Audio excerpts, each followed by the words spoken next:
The dichotomy of control is a central teaching of Stoicism that distinguishes between what is within our control and what is not. By understanding and applying this concept, we can navigate life with greater clarity, emotional stability, and freedom from unnecessary suffering. Some things are up to us, and some things are not up to us. The things that are within our control include our thoughts, actions, beliefs, and attitudes. Meanwhile, external events, the opinions of others, our past, and even our own physical health are ultimately beyond our direct control. Our thoughts and judgments are within our power. We have the ability to interpret events in ways that either lead to peace or distress. If we reframe adversity as an opportunity for growth rather than misfortune, we cultivate inner strength. Our actions and decisions reflect our character. Whether we act with integrity, kindness, and discipline is entirely up to us.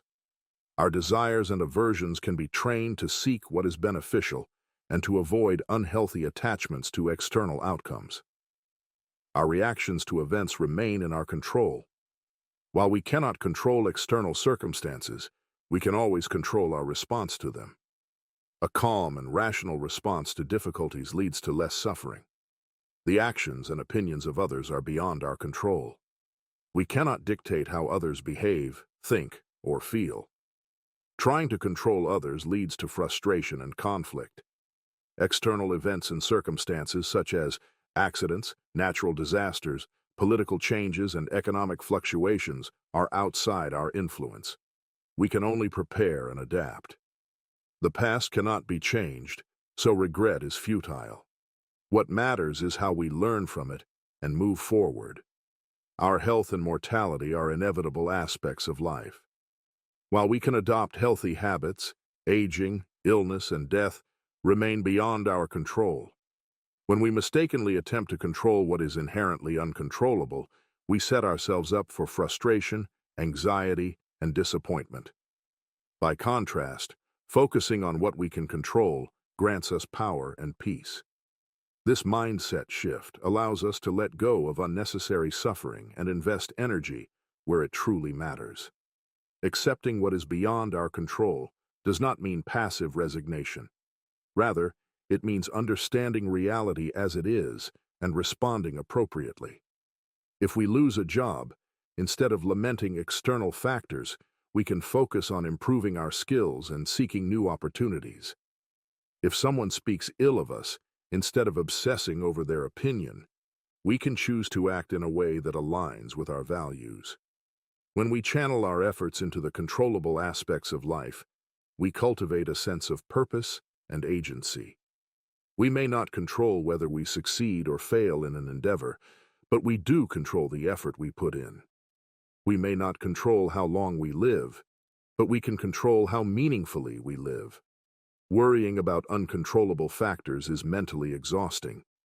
Redirecting focus toward our actions relieves stress. Recognizing that setbacks are often beyond our control allows us to adapt and persist rather than despair. By detaching from outcomes and valuing effort over results, we find fulfillment in the process rather than in external validation. This principle encourages living in the present, focusing on what can be done now rather than ruminating over the past or fearing the future. To integrate this principle into daily life, consider journaling to reflect on daily events and categorize them as within or beyond your control. Shift from saying, "I must succeed," to "I will do my best." This subtle change fosters resilience by focusing on effort rather than outcome.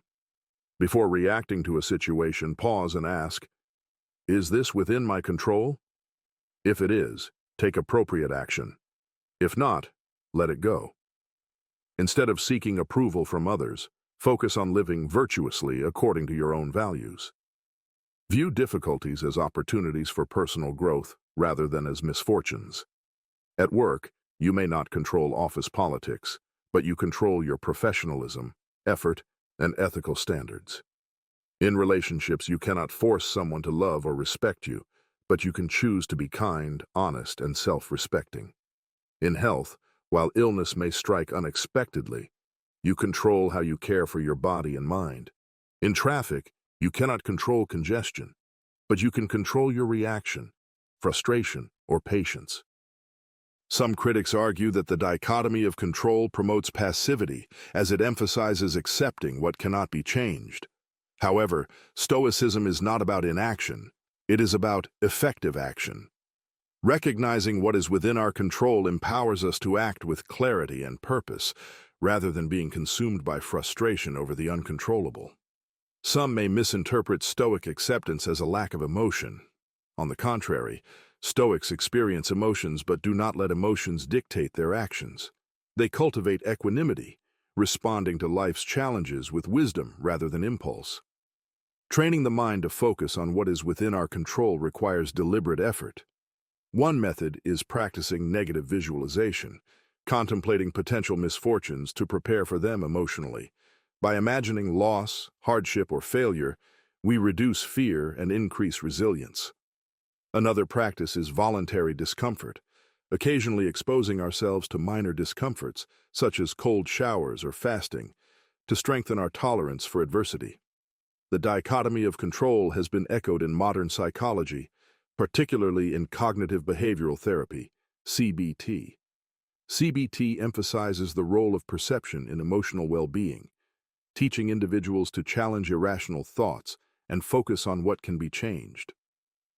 Many successful individuals, from athletes to entrepreneurs, adopt a Stoic mindset by concentrating on effort and discipline rather than external results. This shift leads to greater perseverance, reduced anxiety, and an ability to remain calm under pressure. This principle applies to global and societal issues as well. While we may not single-handedly change world events, we control how we contribute. We can engage in constructive discussions, educate ourselves, and take small actions within our power, rather than being paralyzed by despair over large-scale problems. When faced with injustice, instead of reacting with frustration over the uncontrollable aspects of society, we can focus on personal integrity and ethical behavior. The Stoic approach is to act virtuously while accepting that outcomes are never guaranteed.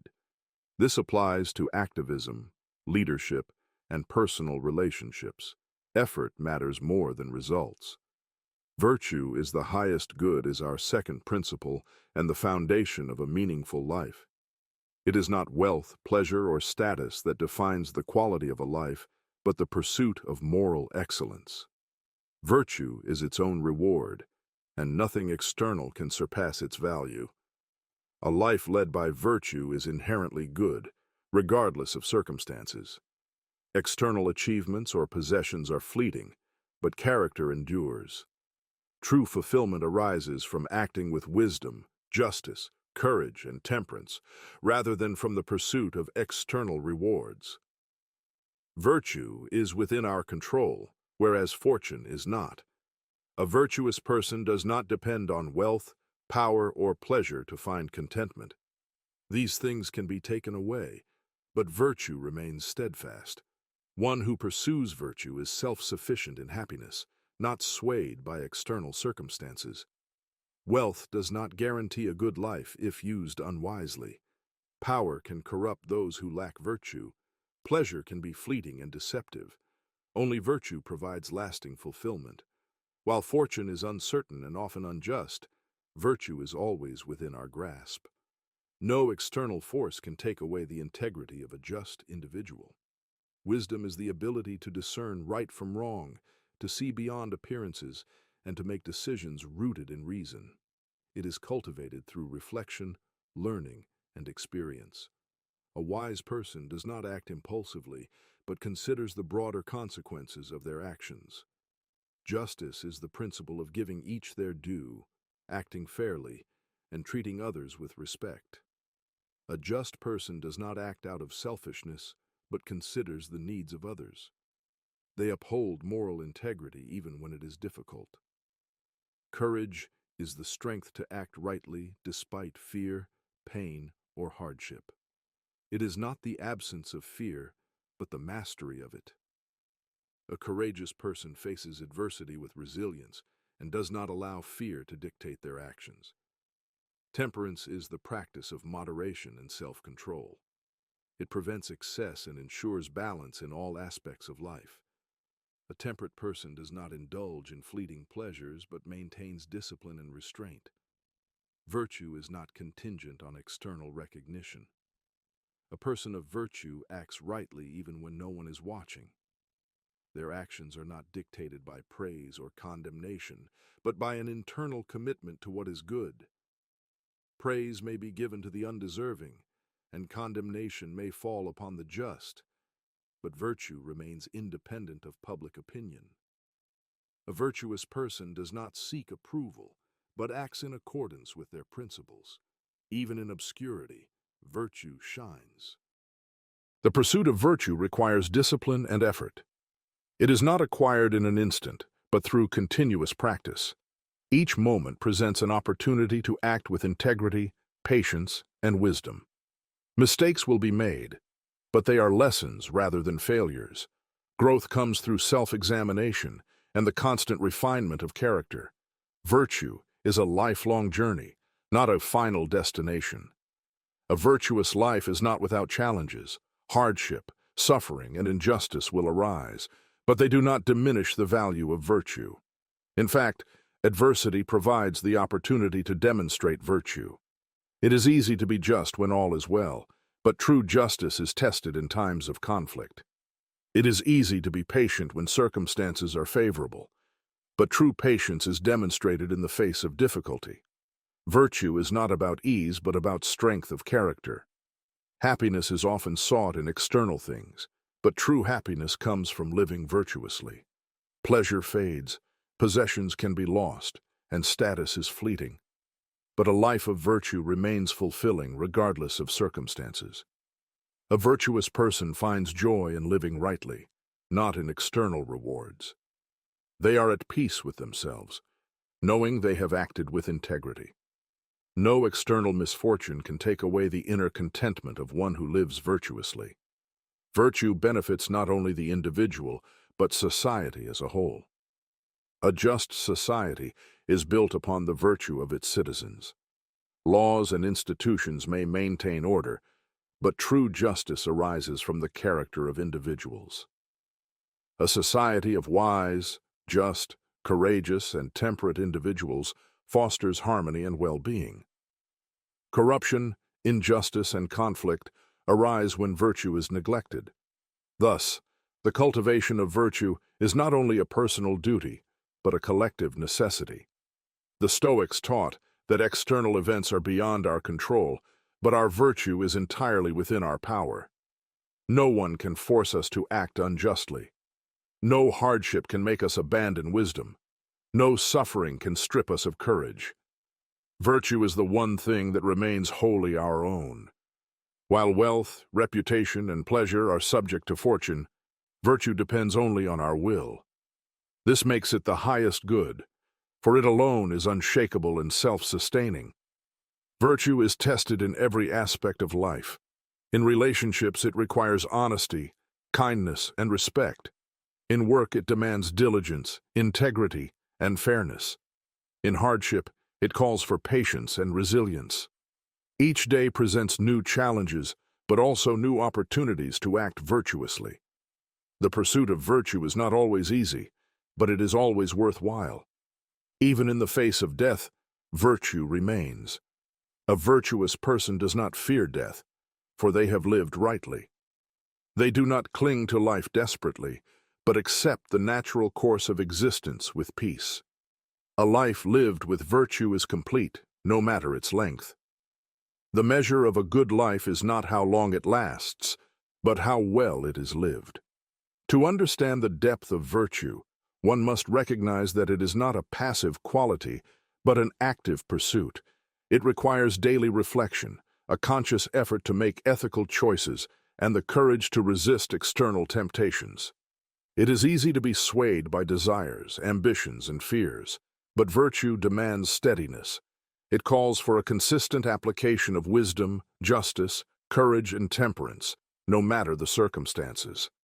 The cultivation of virtue also requires humility. A truly virtuous person does not see themselves as superior to others, but as a perpetual student of life. They acknowledge their own flaws and work to overcome them. They do not judge others harshly, but encourage moral growth in those around them. A virtuous person leads by example, demonstrating that integrity and righteousness are more valuable than fleeting successes. Virtue is a shield against the chaos of life. When fortune turns against a person, it is virtue that provides resilience. When confronted with injustice, it is virtue that upholds righteousness. When faced with temptations, it is virtue that ensures discipline. No amount of suffering can tarnish the character of a person who remains steadfast in their principles. A virtuous individual finds tranquility in knowing they have acted justly, regardless of the outcome.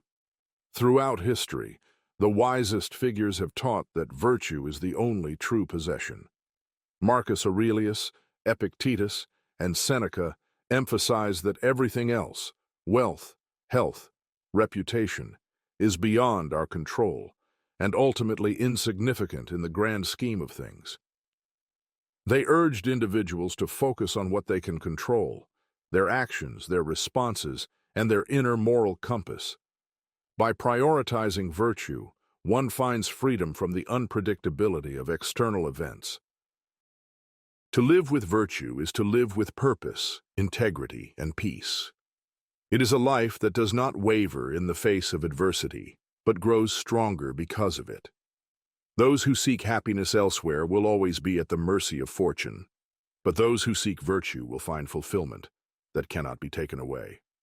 Nothing is greater than this. Living in accordance with nature is our third principle. To live in accordance with nature is to recognize the fundamental order of the universe and align oneself with it. The universe operates according to reason and necessity, and human beings, as rational creatures, must strive to live in harmony with this natural order. This does not mean passive acceptance of all events, but rather an understanding that nature governs existence through principles beyond our control. It is within our power to act virtuously, to use reason, and to cultivate wisdom in response to whatever circumstances arise. To resist nature is to struggle needlessly against reality, while to live in accordance with it is to achieve peace and fulfillment. Nature has endowed human beings with reason, setting them apart from other creatures. To live in accordance with nature is to use reason as a guiding force in all decisions. It is to recognize that impulse and passion, while natural, must be governed by wisdom. The irrational pursuit of pleasure or avoidance of pain leads only to suffering, for it places one at the mercy of external forces. A rational life is one where desires are tempered by prudence, where actions are measured against virtue, and where emotions do not dictate behavior. To follow reason is to act in a way that is consistent with one's true nature. Living according to nature also means accepting impermanence. The seasons change, life arises and fades, and all things follow their course. Clinging to what is transient, whether possessions, status, or even life itself, leads only to distress. Nature teaches that everything is in flux, and wisdom lies in embracing change rather than resisting it. One must not lament what is lost, for nothing truly belongs to anyone. Instead, one must recognize that all things unfold as they must. When one accepts this, suffering diminishes, and a deeper appreciation for the present moment emerges. Human beings are social creatures by nature, and to live in accordance with nature is to fulfill one's role within society. No person exists in isolation, and the well-being of individuals is intertwined with that of others. To live selfishly is to live unnaturally, for nature has designed human beings to cooperate, to act with justice, and to contribute to the greater good. To act with kindness, fairness, and integrity is not only a moral duty, but a fulfillment of one's natural purpose. A person who harms others also harms themselves, for they violate the harmony of which they are a part. Living in accordance with nature requires humility. The universe is vast, and human beings are but a small part of its grand design. To believe that one can control fate, dictate outcomes, or bend reality to one's will, is arrogance. The wise person understands their place within the whole and does not seek to impose their desires upon the world. Instead, they cultivate acceptance and adaptability. They do not rage against misfortune but meet it with resilience. They do not despair at hardship but recognize it as part of the natural course of existence. Humility allows one to move with the flow of life rather than against it. To live naturally is to cultivate virtue, for virtue is in alignment with the order of the universe. Nature does not reward deceit, excess, or cruelty. It favors balance, harmony, and reason. A virtuous person lives with integrity, acts with wisdom, and remains steadfast in their principles. They do not act in pursuit of fleeting pleasures or empty honors, but seek what is truly good. They do not compromise their character for external gain, for they understand that what is external is beyond their control. Only their own actions, their own choices, and their own virtue are within their command. Living according to nature also means embracing simplicity. The pursuit of excess and luxury is unnatural, for it breeds dependence and dissatisfaction. Nature provides what is necessary, yet human beings often seek more than they need, believing that happiness lies in accumulation. But wealth, when pursued for its own sake, leads only to an insatiable craving for more. A simple life, one free of unnecessary desires, is a life of peace. To need little is to be truly rich. To free oneself from the chains of material attachment is to align with nature's design. The body, like all things, is subject to nature's laws. It grows, ages, and eventually perishes. To resist this reality is futile. The wise person does not fear aging or death, for they understand that all things follow their course. Death is not an injustice, but a necessity, no different from the setting of the sun or the turning of the tide. It is not to be mourned, but accepted as part of life. To live in fear of death is to live in fear of nature itself. But to embrace it, to recognize it as a return to the whole, is to achieve true serenity. Nature teaches through adversity. Hardship is not a punishment, but an opportunity for growth. Just as a tree strengthens against the wind, a person strengthens against challenges. To avoid difficulty is to avoid development. A life without struggle is not a life in accordance with nature, for nature refines through trial. It is in hardship that one's character is tested, that wisdom is cultivated, and that resilience is forged. The wise person does not seek an easy life, but a meaningful one. They do not avoid struggle, but embrace it as a path to virtue. Gratitude is a natural response to life's gifts. To live in accordance with nature is to appreciate what is given rather than lament what is lacking.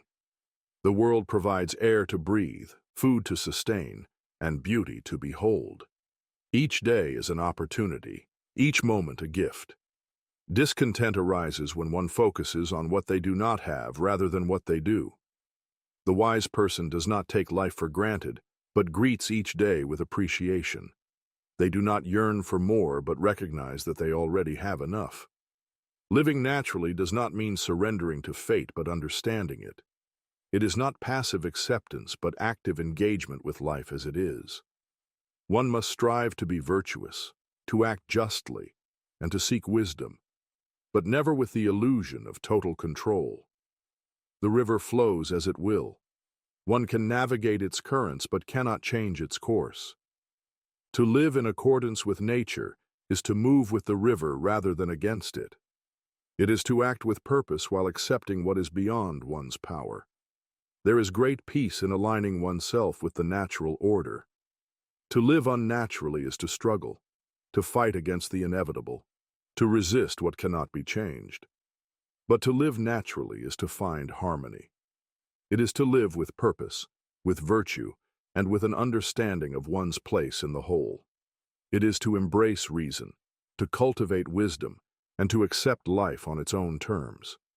It is to recognize that nature does not err, and that by following its path one finds true fulfillment. Nothing is more liberating than this.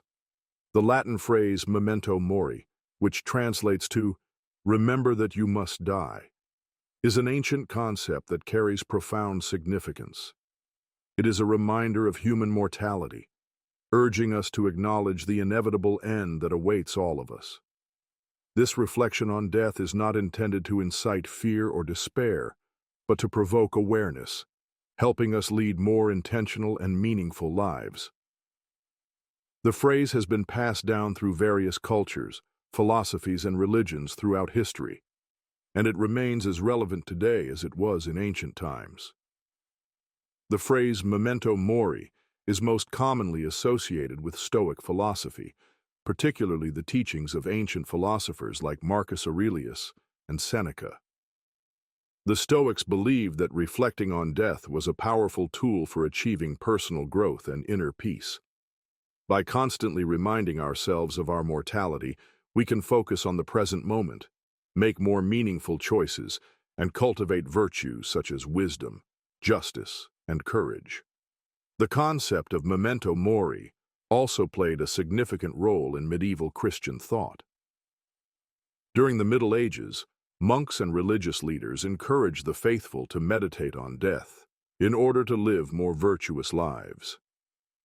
Churches and cathedrals were adorned with symbols of mortality, including skulls and hourglasses, to remind parishioners of the fleeting nature of earthly existence. The idea was that contemplating death would help individuals prioritize spiritual matters over material concerns, fostering humility, repentance, and piety. Throughout history, memento mori has appeared in art, literature, and daily life.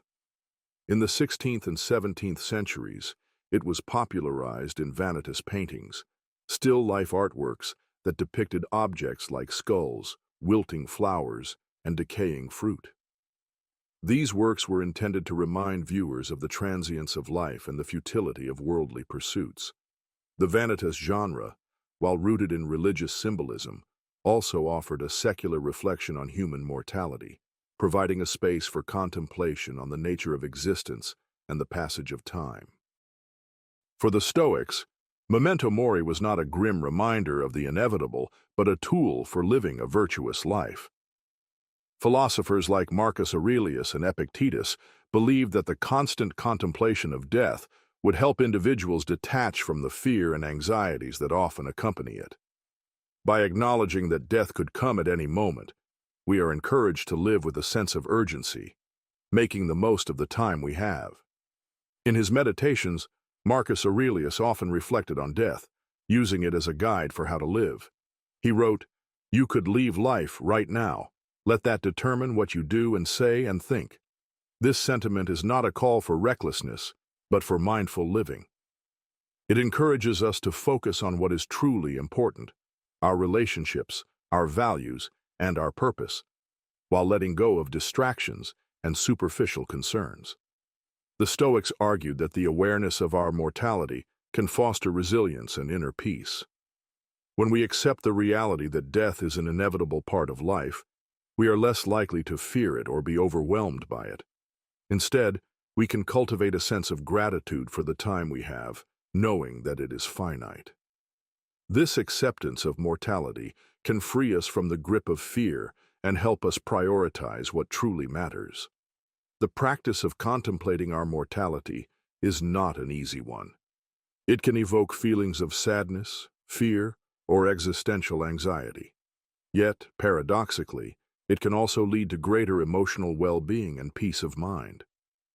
Research in the field of psychology has shown that people who frequently reflect on their mortality tend to experience higher levels of life satisfaction and lower levels of stress. This phenomenon is known as death awareness, and it has been found to help individuals focus on what they value most, leading to more meaningful life choices. One of the key psychological benefits of memento mori is that it forces us to confront the impermanence of life, prompting us to live more fully. When we are aware that our time is limited, we may become more intentional in how we spend it. This awareness can inspire us to pursue our passions, strengthen our relationships, and cultivate a sense of purpose, It can also motivate us to let go of grudges, regrets, and unnecessary worries, as we recognize that these things are fleeting in the grand scheme of life. On a deeper level, memento mori can lead to a greater sense of humility. By acknowledging that death comes for us all, regardless of wealth, power, or status, we are reminded of our shared humanity. This humility can foster empathy, compassion, and a sense of interconnectedness with others. It can also help us accept the things we cannot control, such as the timing of our death, and focus on the things we can, the way we live, and the impact we have on others. In addition to its psychological benefits, memento mori holds significant spiritual and philosophical meaning.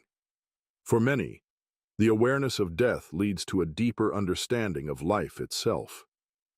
Whether viewed through the lens of religion, philosophy, or personal reflection, contemplating mortality can encourage spiritual growth and self-awareness. In Christianity, for example, memento mori is seen as a reminder of the transient nature of the material world and the importance of spiritual matters. It encourages believers to focus on the afterlife, cultivating virtues such as humility, charity, and piety. By keeping death in mind, Christians are encouraged to live with a sense of purpose, striving to live in accordance with God's will and to prepare for the life to come. Similarly, in Buddhist philosophy, the contemplation of death is an essential part of spiritual practice. Buddhist teachings emphasize the impermanence of all things and encourage practitioners to live with awareness of this truth. In doing so, individuals can cultivate a sense of detachment from worldly desires and attachments, leading to greater peace and liberation from suffering. The awareness of death also serves as a reminder to live in the present moment, as it is the only time that truly exists.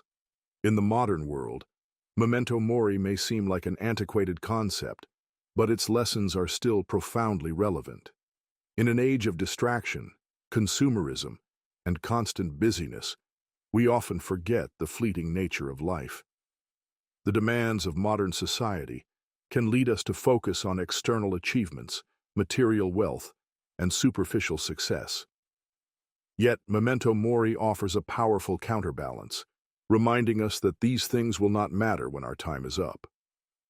By embracing the idea of mortality, we can shift our focus to what truly matters: our relationships, our values, and our sense of purpose.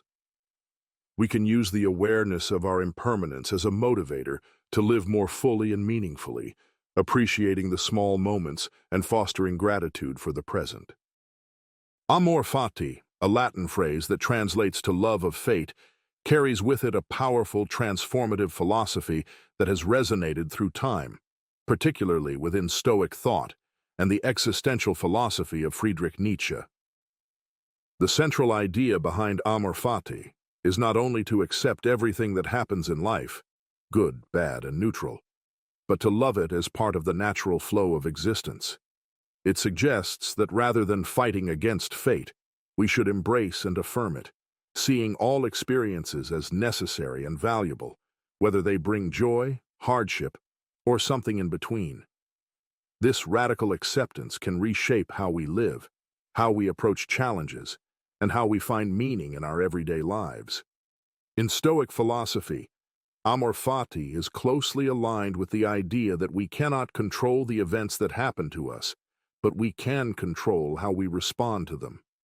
The Stoics, like Marcus Aurelius, Seneca, and Epictetus, advocated for the cultivation of virtues such as wisdom, courage, justice, and temperance, but they also emphasized the importance of accepting the natural course of life.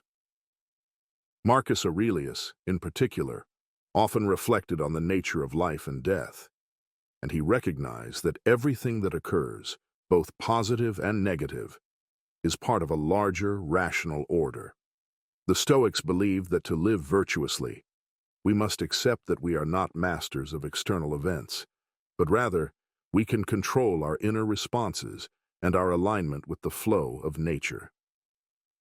Amor fati encapsulates this mindset. Instead of wishing things were different, we learn to love and embrace life as it is. The Stoic practice of amor fati does not involve mere resignation to the events that befall us. It is not about being passive in the face of adversity, nor does it call for blind acceptance of suffering. Rather, it is about an active and conscious embrace of all circumstances as necessary elements of our existence. This means loving everything in life, the good, the bad, and the indifferent, not as a mere act of tolerance, but as a deep and wholehearted affirmation of life itself. By doing so, we reframe our experiences and gain greater control over our emotional and mental states.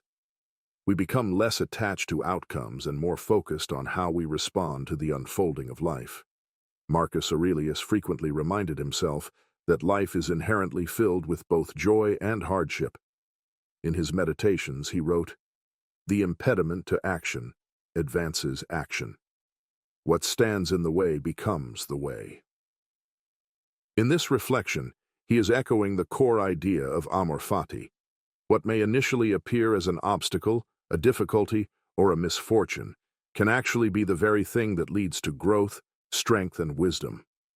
The challenges we face in life, the suffering, the setbacks, are often the most profound teachers, showing us where our character can be strengthened and where our virtues can be tested and refined.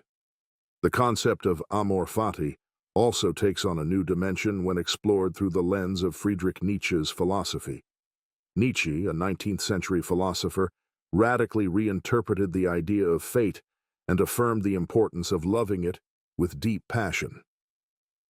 In his concept of the eternal recurrence, Nietzsche postulated that all events in life repeat themselves infinitely, in an unending cycle. According to Nietzsche, to live authentically and meaningfully, one must be able to embrace the idea that every moment, every experience, no matter how painful or joyful, will recur endlessly. Nietzsche's radical idea here is that if we could love the idea of living the same life over and over, then we would truly affirm our existence. In this framework, amor fati becomes a litmus test for the depth of one's life affirmation. It's not merely about accepting fate as it comes, but about loving it so fully that we would willingly live every part of it again, for all eternity. Nietzsche's version of amor fati challenges us to reconsider our relationship with suffering. In many ways, modern culture encourages us to avoid suffering at all costs. Pain, loss, failure, and hardship are often viewed as burdens to be escaped or alleviated. However, amor fati invites us to reframe our approach to suffering and difficulty, not as enemies to be defeated, but as integral components of the whole of life. Nietzsche argued that through suffering, we grow, we transcend, and we affirm our capacity for strength. The ability to love one's fate, with all its pain and difficulty, is seen as an act of supreme strength and wisdom. It is an acceptance of life in its entirety, both its light and its darkness. The existential nature of amor fati calls upon us to reconsider how we view control and destiny in our lives. We live in a world that often glorifies control, where the idea of being in charge of one's fate is a cultural cornerstone. From career choices to relationships to our physical well-being, we are encouraged to control our environment and shape our lives in ways that minimize uncertainty. Yet, amor fati suggests that true freedom comes not from controlling every aspect of life, but from accepting that control is ultimately illusory. We do not control fate, and we certainly do not control the outcomes of our lives, but we can control how we react to these outcomes.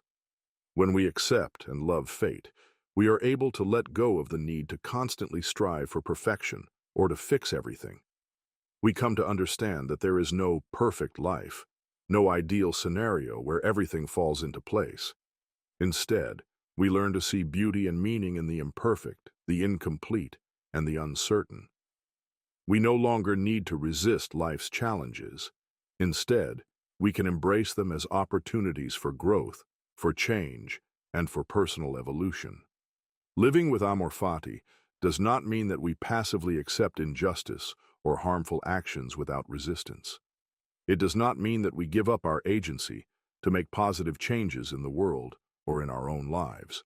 On the contrary, it means that we accept the world as it is and work with it, rather than against it. It means recognizing that our struggles, while sometimes difficult, are part of a larger narrative that we are actively engaged in.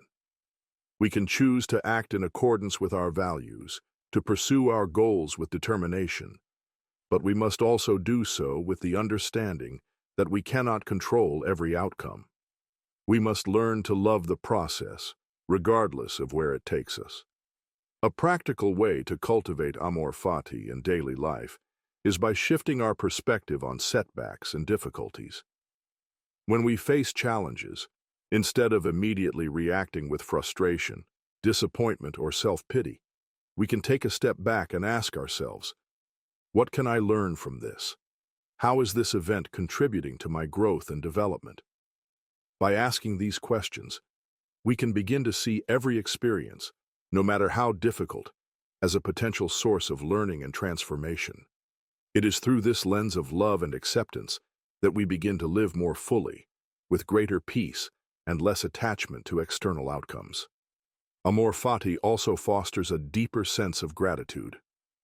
When we come to understand that every moment, every event, no matter how trivial or significant, is part of the tapestry of life, we can begin to appreciate the fullness of our existence. We become more grateful for the people, the experiences, and even the challenges that shape who we are. This gratitude is not contingent upon things going according to plan, but instead arises from an understanding that life, as it unfolds, is perfect in its imperfection. One of the greatest benefits of practicing amor fati is the inner peace it brings. When we stop fighting against life, when we stop wishing things were different, we free ourselves from the constant anxiety of control. We learn to trust that, while we may not understand every twist and turn, we can trust that it is all part of a larger, rational order. This trust allows us to move through life with more grace and acceptance, knowing that even in our moments of suffering or confusion, we are exactly where we need to be.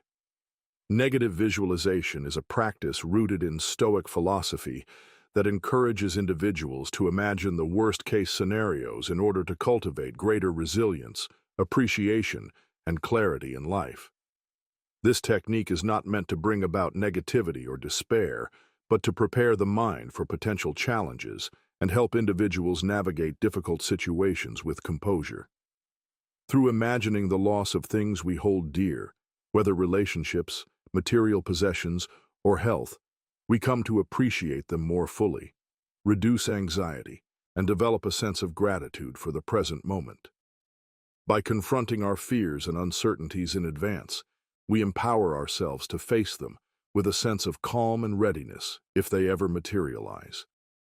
The practice of negative visualization has deep roots in Stoic thought, particularly within the teachings of Epictetus, Seneca, and Marcus Aurelius. For these Stoic philosophers, the core belief was that we cannot control the events that happen to us, but we can control how we respond to them. In this context, negative visualization becomes a tool for cultivating mental and emotional strength. By regularly envisioning the loss of things we value or the occurrence of negative events, we train ourselves to respond with equanimity, regardless of the challenges we may encounter. This preparation allows us to reduce the shock, pain, and emotional turbulence that might arise when faced with adversity in real life. Epictetus, in his discourses, advises his students to reflect on potential misfortunes in order to detach from the fear and anxiety that often accompany uncertainty. He suggests imagining the loss of loved ones, the destruction of wealth, or the failure of important projects. This exercise, according to Epictetus, serves to remind us that the things we cherish in life are fleeting, and that it is not the loss of these things that causes us suffering, but our attachment and expectations. When we practice negative visualization, we detach from the idea that we are entitled to any particular outcome, and we develop a more balanced and realistic outlook on life. Seneca, another Stoic philosopher, took a similar approach to negative visualization in his letters and essays. He encouraged his readers to practice voluntary hardship in order to become familiar with discomfort and loss. By intentionally stepping outside our comfort zones and experiencing hardship in controlled environments, we learn to appreciate our current blessings and reduce our fear of potential misfortune. For example, Seneca suggested fasting or enduring physical discomfort to strengthen the mind and prepare for times of adversity. This kind of training helps us to realize that we are capable of enduring more than we might initially think, and that our resilience grows when we face challenges head-on. Marcus Aurelius, the Roman emperor and Stoic philosopher, also practiced negative visualization in his meditations. In his writings, he reflects on the transience of life and the inevitability of death.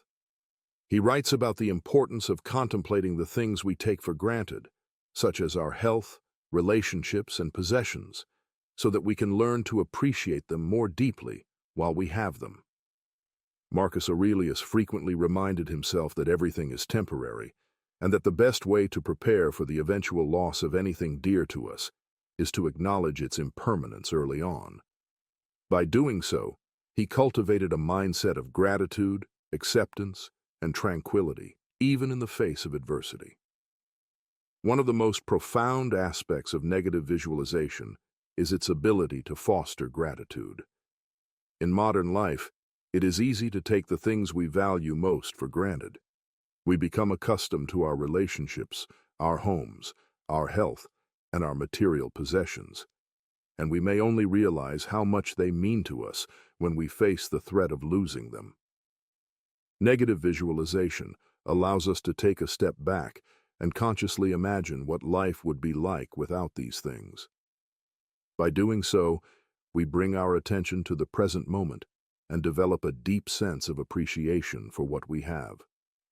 The practice helps us recognize that the simple, everyday aspects of life are not guaranteed, and by cherishing them now, we enhance our overall sense of well-being.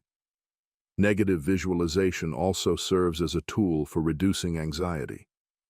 In a world filled with uncertainty and rapid change, it is common to worry about the future, to fear the unknown, or to dread potential disasters.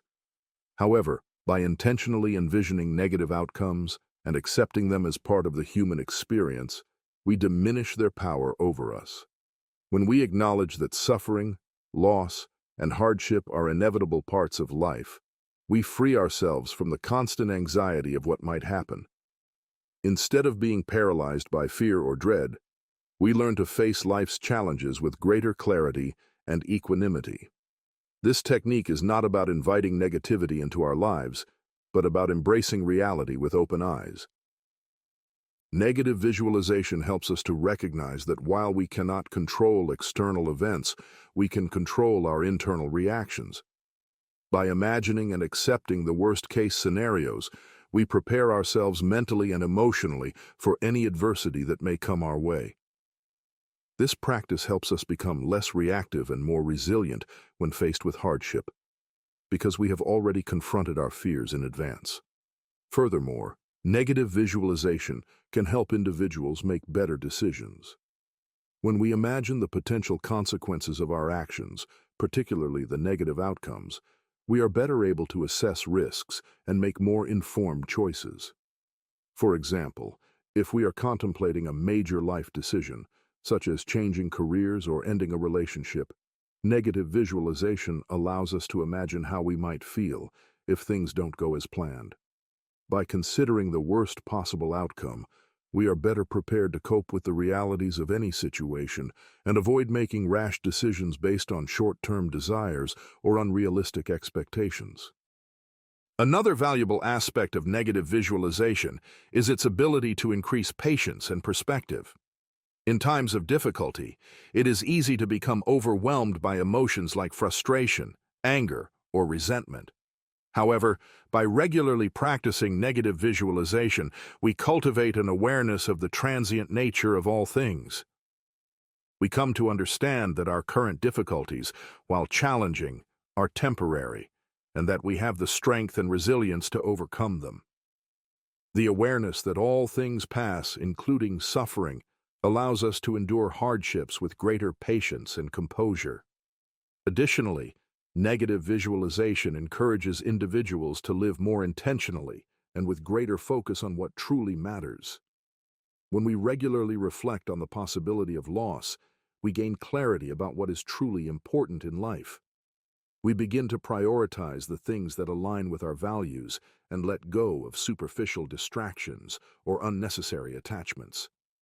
This focus on what is essential can lead to a life of greater purpose and fulfillment, as we make conscious choices based on our deepest values rather than external pressures or fleeting desires.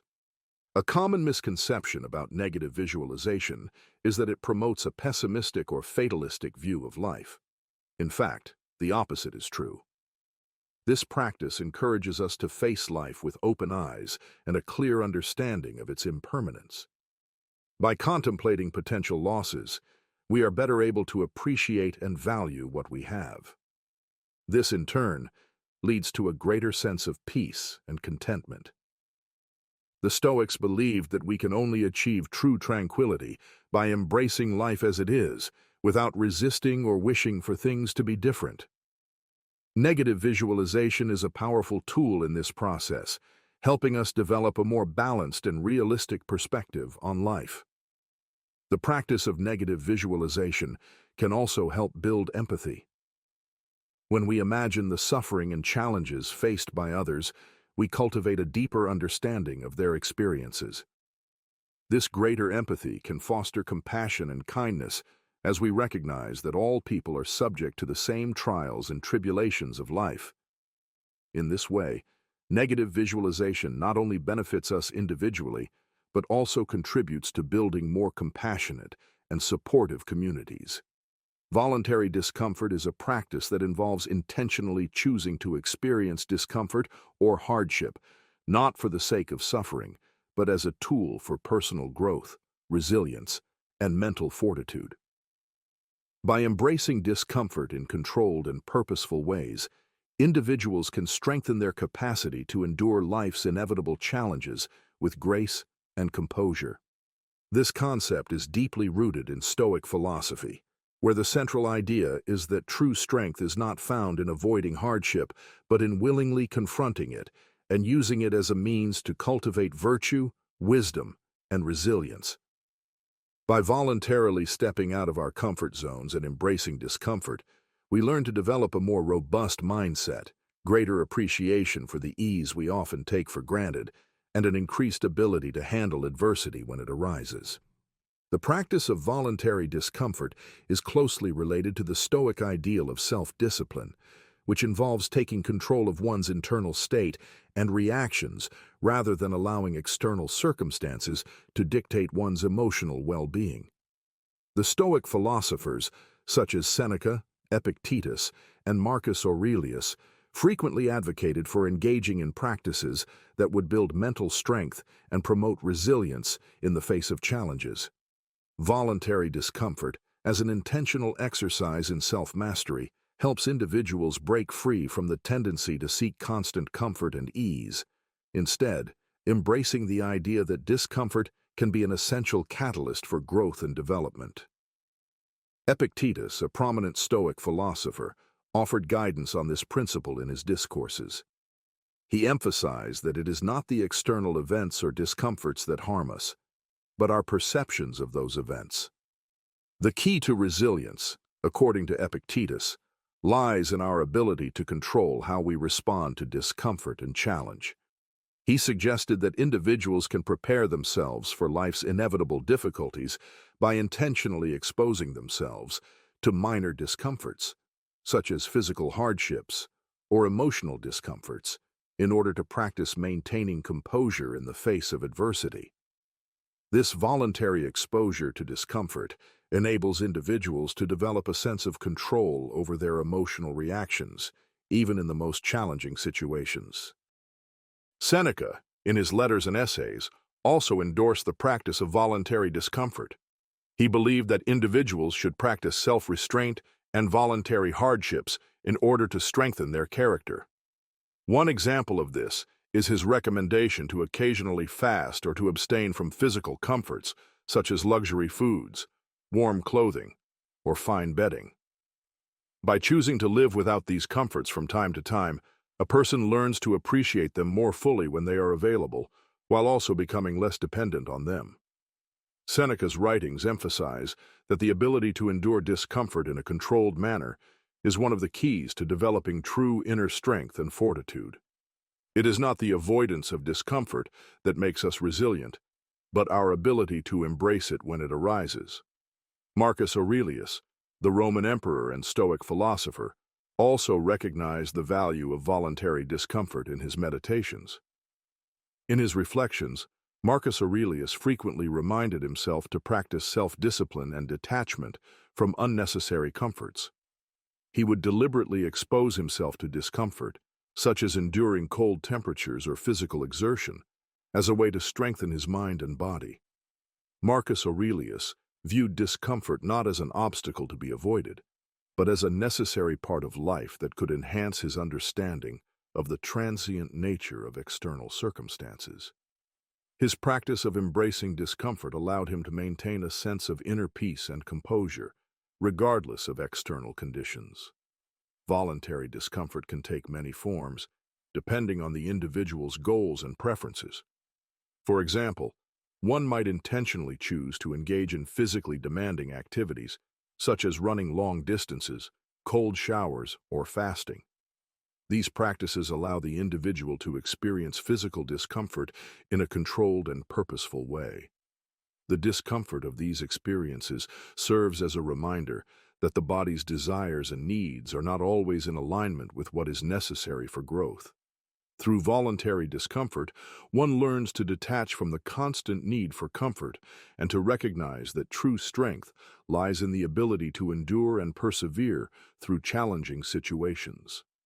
In addition to physical discomforts, voluntary discomfort can also involve emotional or psychological challenges.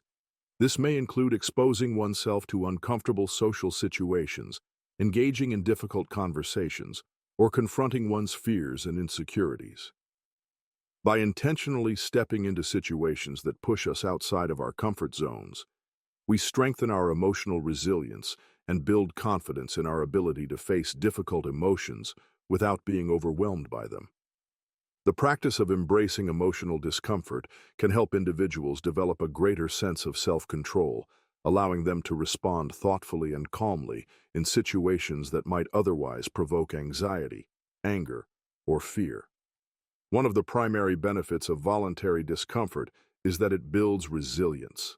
Life is inherently filled with unpredictability, and hardship is an inevitable part of the human experience. By willingly subjecting ourselves to discomfort in controlled environments, we prepare ourselves to face real challenges with greater composure and strength. This preparedness allows us to approach adversity with a sense of calm, knowing that we have already faced discomfort and emerged stronger for it. The ability to endure difficulty without being overwhelmed is a key characteristic of emotional and mental resilience, and it is a quality that can be developed through regular practice. Another key benefit of voluntary discomfort is that it helps individuals overcome fear. Fear often arises from the unknown or from the anticipation of discomfort. But by voluntarily choosing to experience discomfort, we desensitize ourselves to it. We learn that discomfort is not inherently dangerous, and we become less fearful of it. Whether the discomfort is physical, emotional, or psychological, we begin to recognize that we have the ability to endure and that discomfort does not define us. By confronting fear in a controlled and purposeful way, we empower ourselves to act with greater courage and confidence in situations that might otherwise cause hesitation or doubt.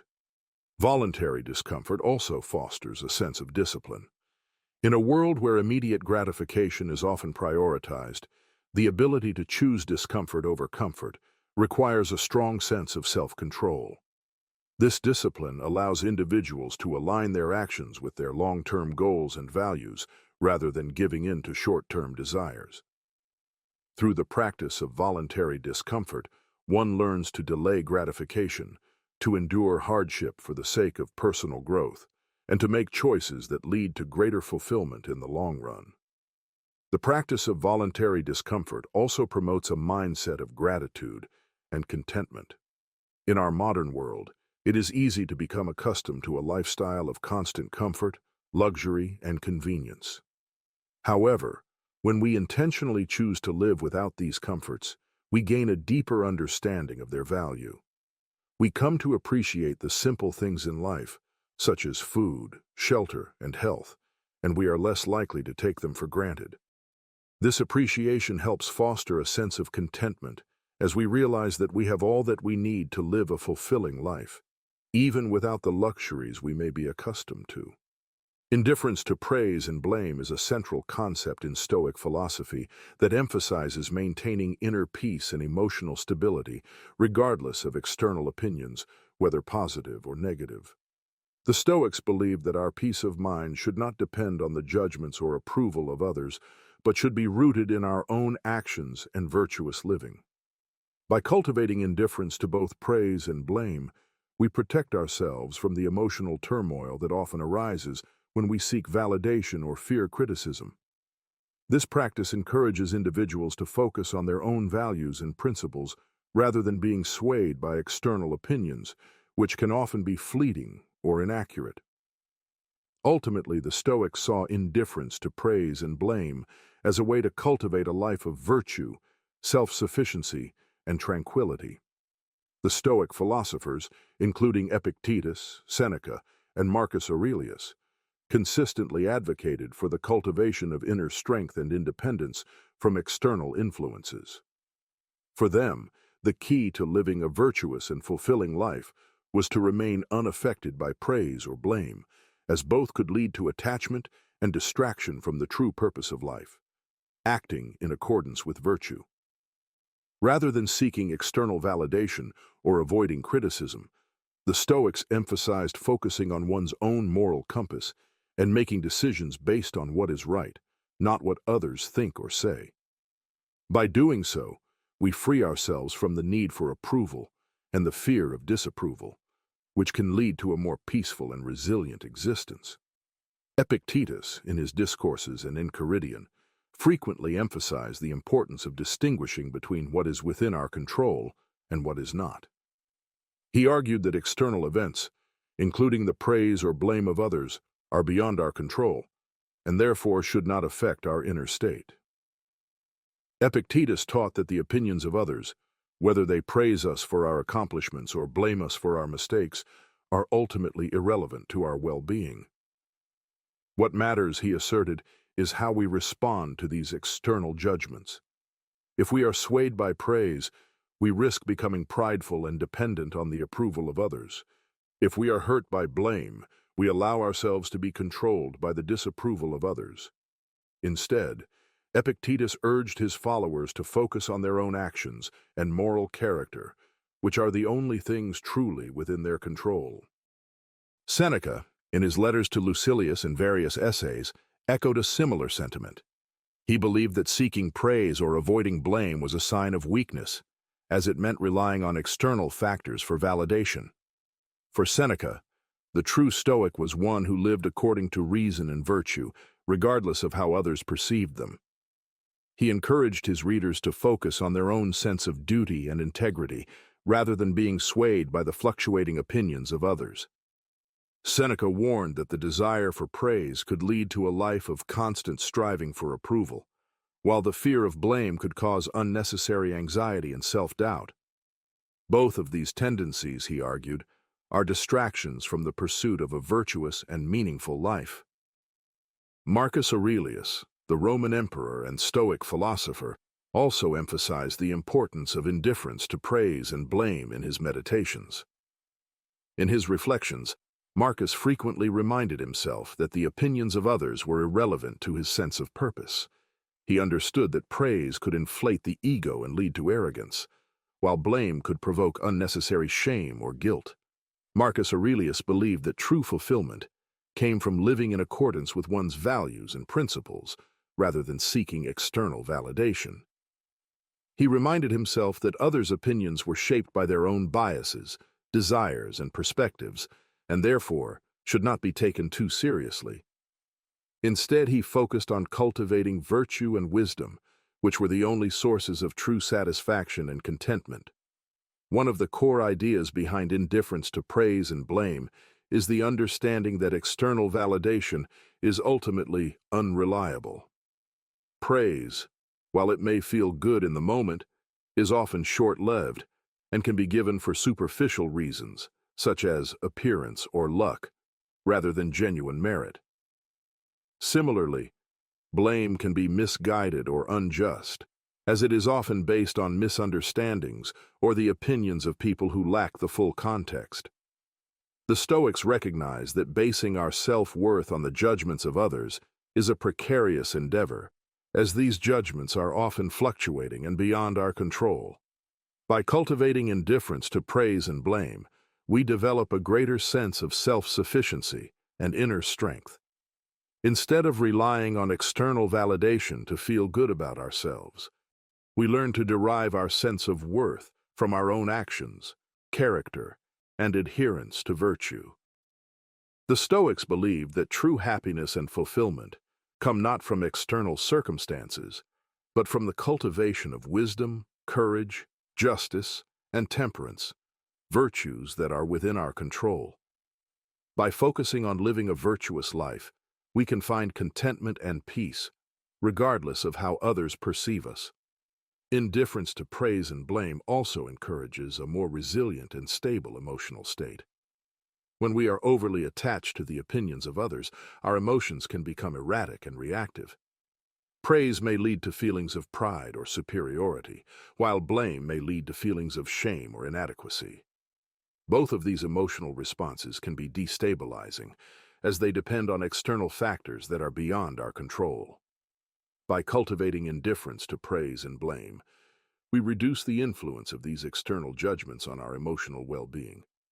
Instead of allowing our emotions to be dictated by the fluctuations of praise and blame, we learn to maintain a steady, balanced emotional state, rooted in our own values and principles.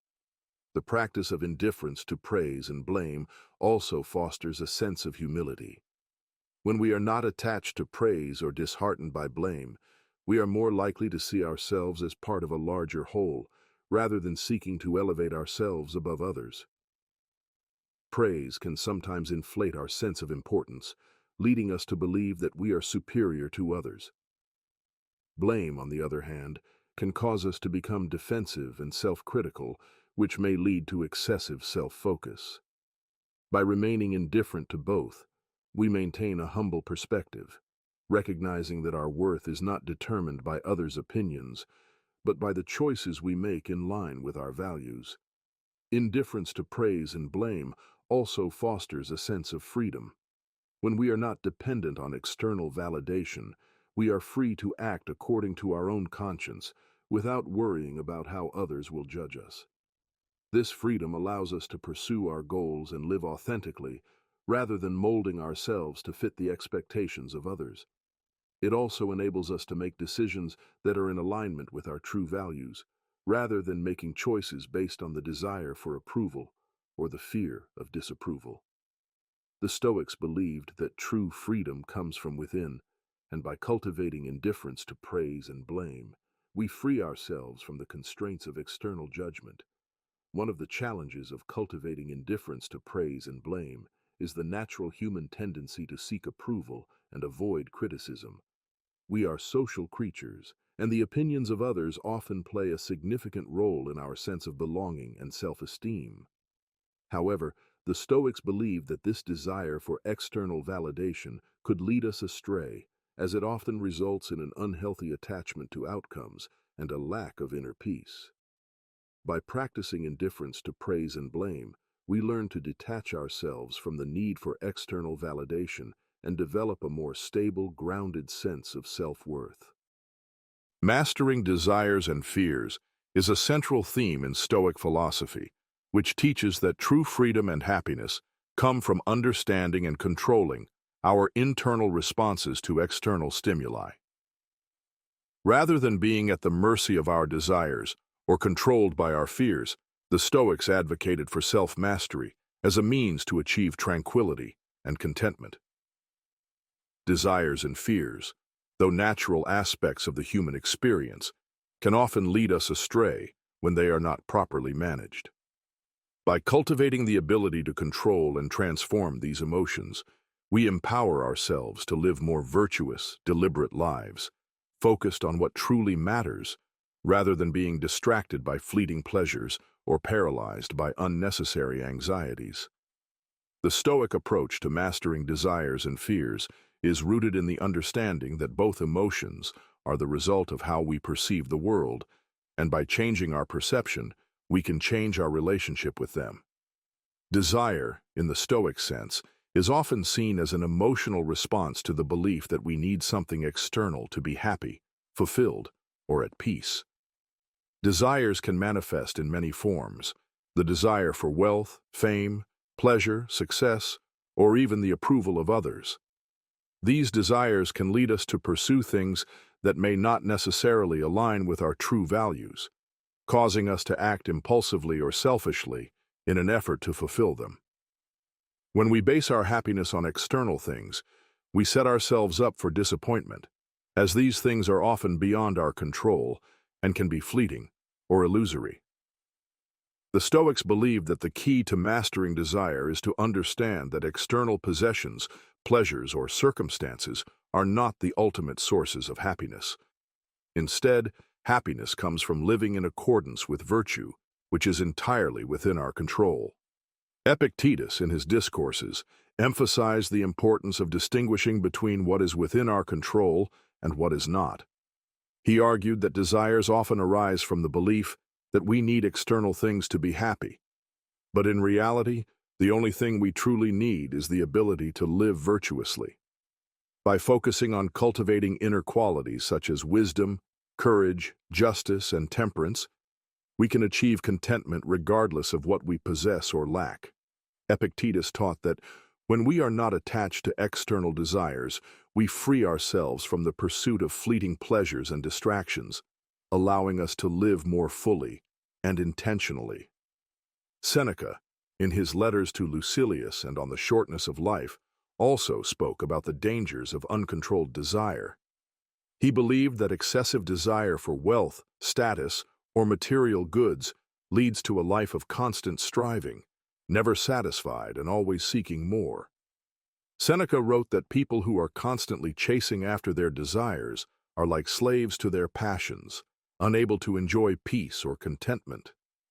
Instead, Seneca advocated for a life of simplicity, self-restraint, and moderation. He argued that by reducing our desires and focusing on what is truly essential, we can free ourselves from the endless pursuit of things that ultimately do not lead to lasting fulfillment. Mastering desires, according to Seneca, is about learning to be content with less and finding joy in what is truly valuable: relationships, virtue, and personal growth. Marcus Aurelius, the Roman emperor and Stoic philosopher, also addressed the issue of desires in his meditations. In his reflections, he often reminded himself of the impermanence of external things and the importance of cultivating inner strength. Marcus Aurelius understood that the pursuit of external pleasures could distract him from his true purpose, which was to live according to his principles and fulfill his duties. He wrote that the desires we experience often arise from our own perceptions and judgments, and by changing our mindset, we can learn to detach ourselves from the things we think we need. Marcus Aurelius encouraged himself to focus on the things that are truly within his control, his thoughts, actions, and character, rather than being swayed by the fleeting desires for power, wealth, or pleasure. In addition to mastering desires, the Stoics also taught the importance of overcoming fear. Fear, for the Stoics, is an emotional response to the perception of danger or threat, but it is often based on irrational beliefs or exaggerated expectations of harm. Fear can prevent us from taking action, pursuing our goals, or living in accordance with our values. It can paralyze us, causing us to avoid risks or make decisions based on self-preservation rather than reason. The Stoics believed that by understanding the nature of fear and confronting it directly, we can free ourselves from its grip and live more courageously and deliberately. Epictetus frequently spoke about the role of fear in the human experience, particularly the fear of failure, loss, or hardship. He taught that fear arises from our attachment to outcomes and our desire for things to go according to our wishes. He advised his students to focus on what is within their control, how they respond to situations, rather than being consumed by fear of things beyond their control. By learning to accept uncertainty and embracing the possibility of hardship, we can confront our fears with greater resilience and composure. For Epictetus, the key to overcoming fear was the recognition that we cannot control the events of the world, but we can control our reactions to those events. Seneca, too, discussed the role of fear in his writings. He believed that fear often arises from a lack of understanding or acceptance of life's uncertainties. We fear what we do not understand or what we cannot control.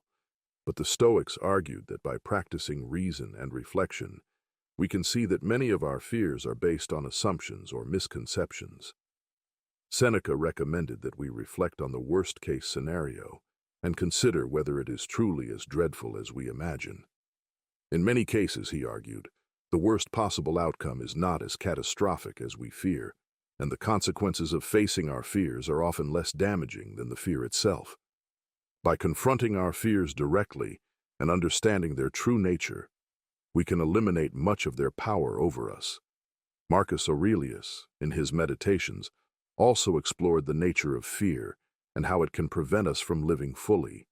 He recognized that fear often arises from our concerns about the future, particularly the fear of death or the fear of loss.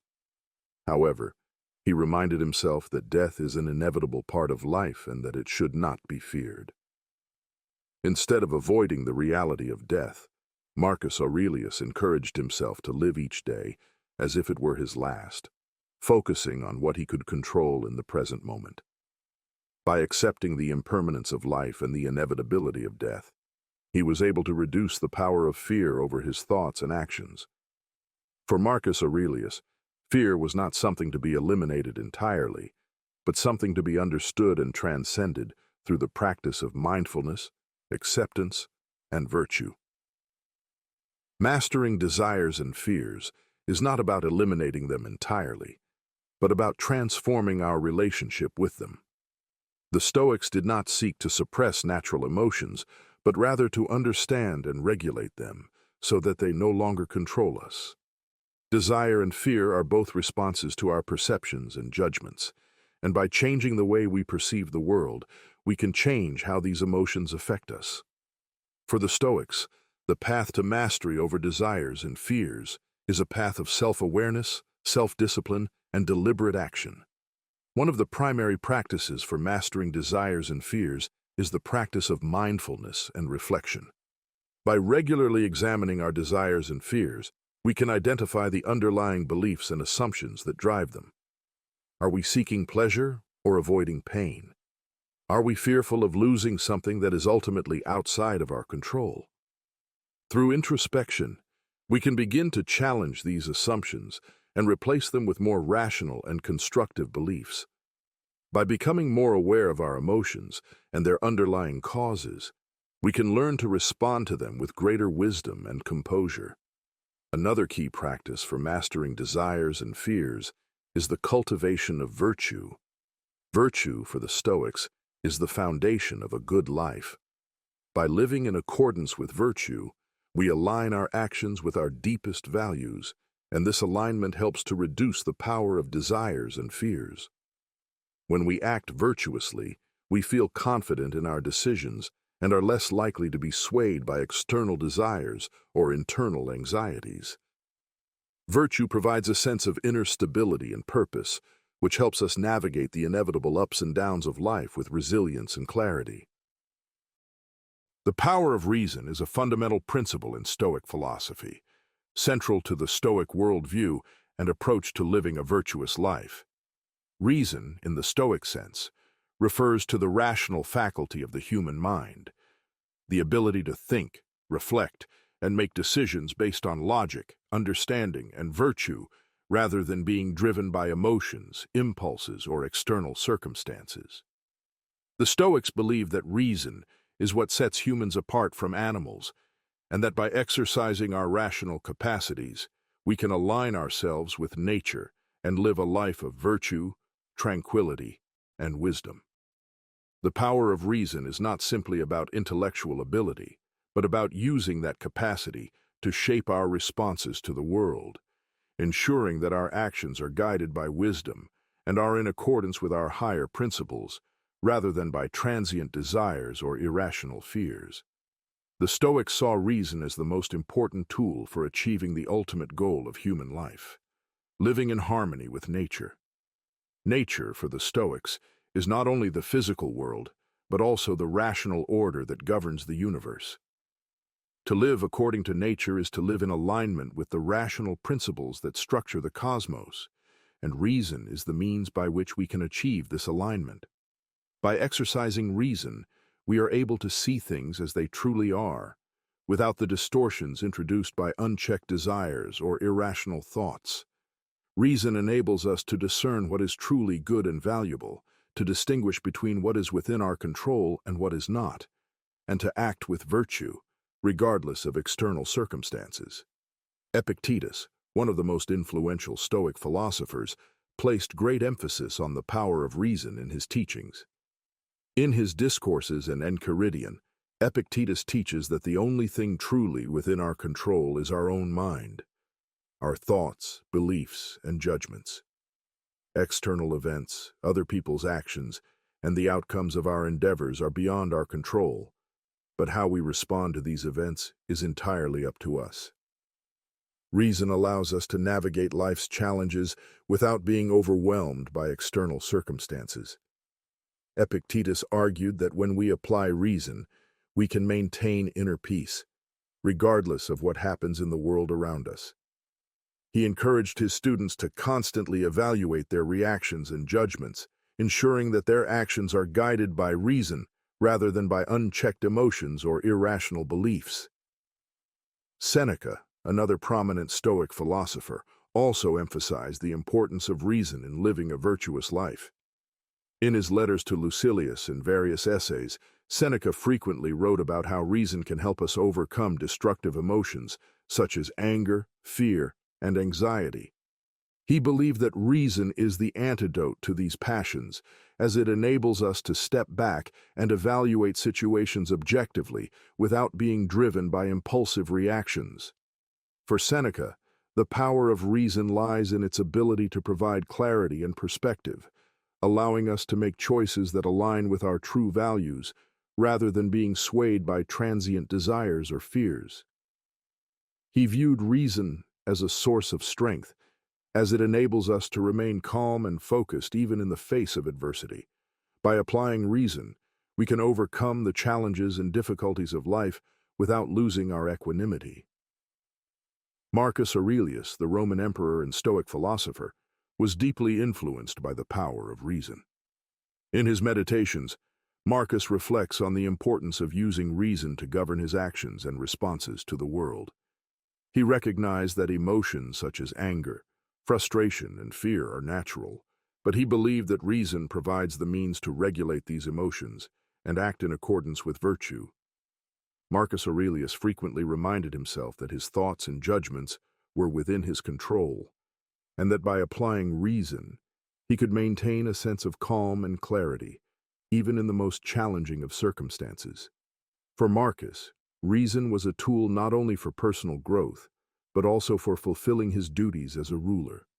He understood that a rational mind is essential for making wise decisions, both in personal matters and in the governance of others. The power of reason, according to the Stoics, is also tied to the concept of living in accordance with nature. The Stoics believed that the universe is governed by a rational order, which they called the Logos. The Logos is the divine reason that pervades the cosmos, shaping its structure and guiding its development. Human beings, as rational creatures, are capable of understanding and aligning themselves with this order. By using reason, we can discern the natural laws that govern the world and live in harmony with them. Reason allows us to understand what is truly valuable and to make decisions that are in alignment with the rational order of the universe, leading to a life of virtue, tranquility, and fulfillment. In addition to helping us live in accordance with nature, reason is also essential for cultivating virtues such as wisdom, courage, justice, and temperance. The Stoics believed that virtue is the highest good, and reason is the tool by which we can develop and embody these virtues.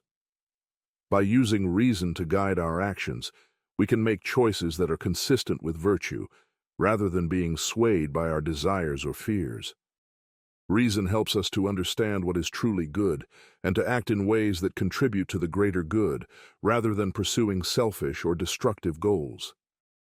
The Stoics believed that by cultivating reason and virtue, we can achieve a state of inner harmony and peace regardless of external circumstances. Reason also plays a crucial role in helping us distinguish between what is within our control and what is not. The Stoics taught that our happiness and tranquility depend on our ability to accept what is beyond our control and focus on what we can change. Reason allows us to make this distinction and to let go of our attachment to external outcomes. By applying reason, we can recognize that our power lies not in controlling external events, but in how we choose to respond to them. This understanding helps us to cultivate equanimity and resilience, as we are no longer dependent on the unpredictable nature of the world to determine our well-being. One of the most powerful aspects of reason is its ability to help us overcome irrational fears and anxieties.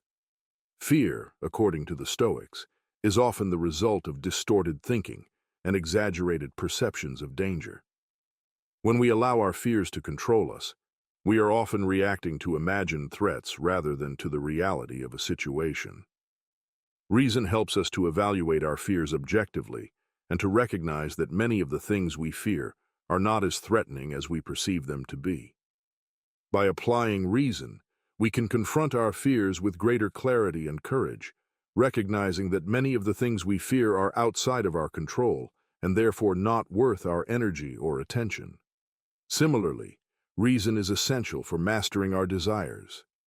The Stoics believe that unchecked desires can lead us to make irrational and impulsive decisions, which can disrupt our peace of mind and prevent us from living virtuously.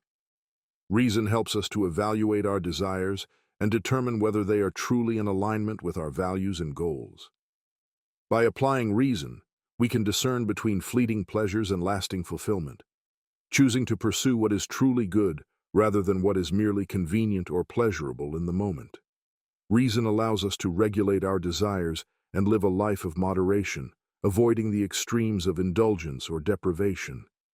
In modern terms, the power of reason can be understood as the ability to think critically and reflectively about our experiences and decisions.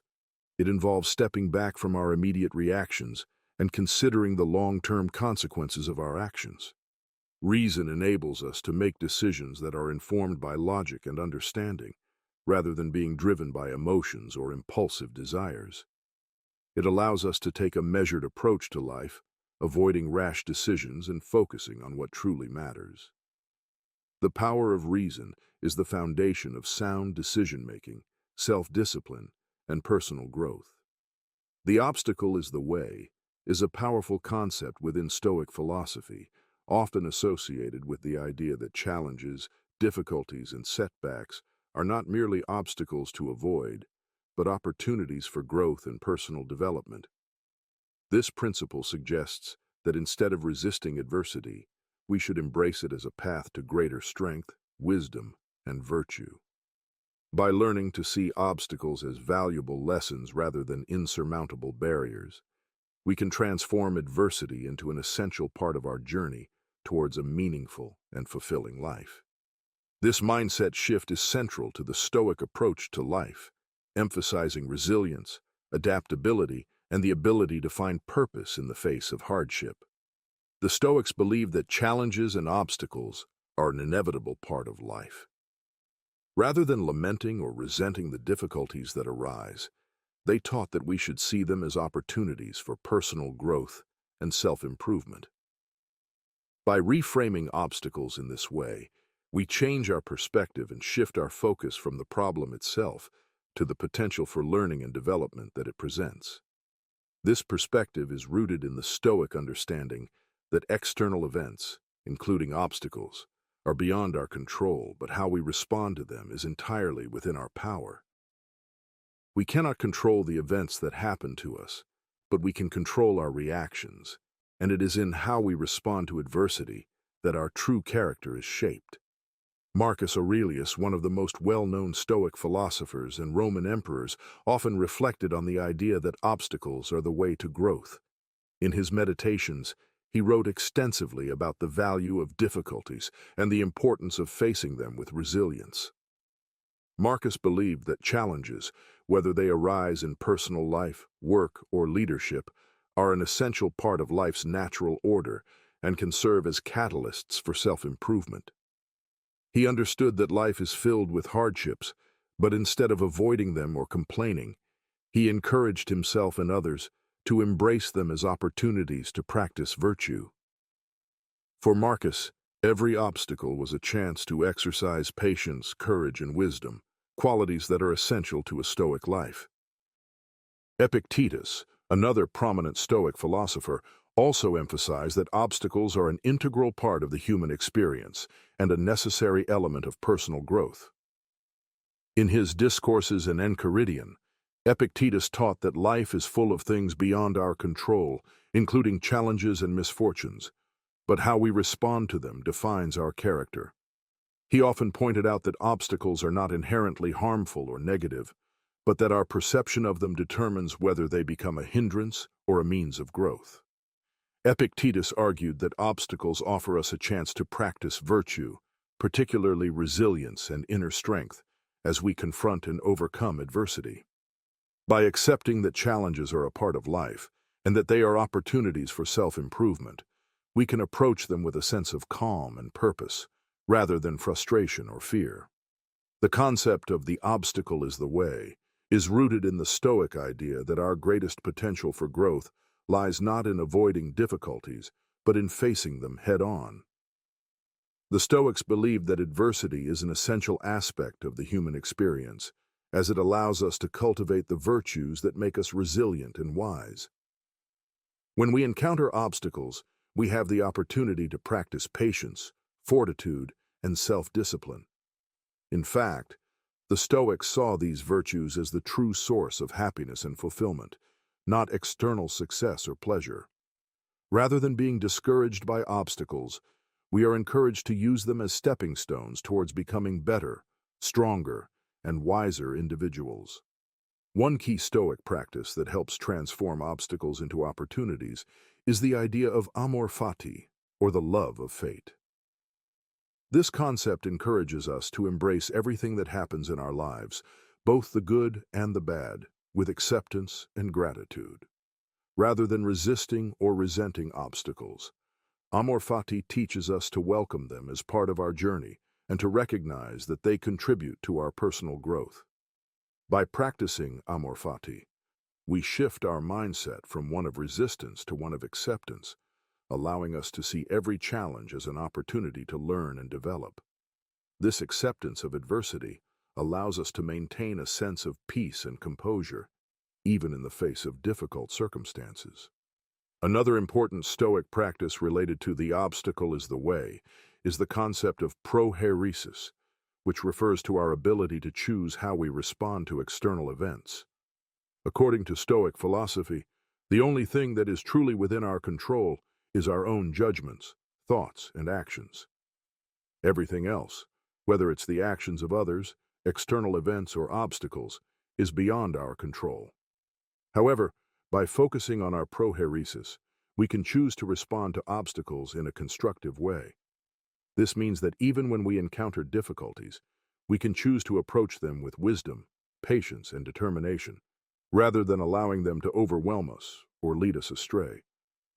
The Stoics believed that by exercising our prohairesis and choosing our responses wisely, we can transform obstacles into opportunities for growth.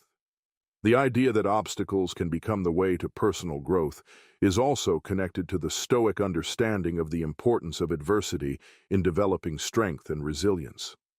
Seneca, in his essays such as On the Shortness of Life and On Anger, often spoke about the value of challenges in building character. Seneca believed that life's difficulties are what test us, and help us develop the qualities necessary for living a virtuous life. Without obstacles, we would have no opportunity to demonstrate courage, wisdom, or self-control. Challenges force us to dig deep within ourselves and cultivate the inner strength needed to overcome them.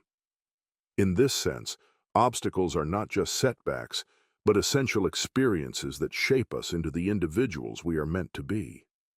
The Stoic approach to obstacles is also reflected in their focus on the idea of Stoic joy, which is a sense of contentment and peace that comes not from external circumstances, but from living in accordance with virtue. By embracing challenges and obstacles as opportunities for growth, the Stoics believed that we could cultivate this deep sense of joy and satisfaction that is independent of external events. This joy comes from the knowledge that, no matter what happens, we can maintain our integrity and inner peace by responding to life's challenges with wisdom and virtue. The power of this perspective is not just theoretical, it is a practical approach to living a more resilient and meaningful life. When we adopt the mindset that the obstacle is the way, we begin to see every difficulty as a chance to grow rather than something to avoid or resist. This shift in perspective helps us to cultivate inner strength and resolve as we become more adept at navigating life's challenges with grace and purpose. Rather than feeling defeated by obstacles, we learn to embrace them and use them as a springboard for personal transformation. This idea is also echoed in modern self-help literature, particularly in the work of Ryan Holiday, who popularized the concept in his book titled "The Obstacle is the Way." Holiday's interpretation of Stoic principles encourages readers to view obstacles as opportunities for growth and to approach challenges with a mindset of perseverance and adaptability.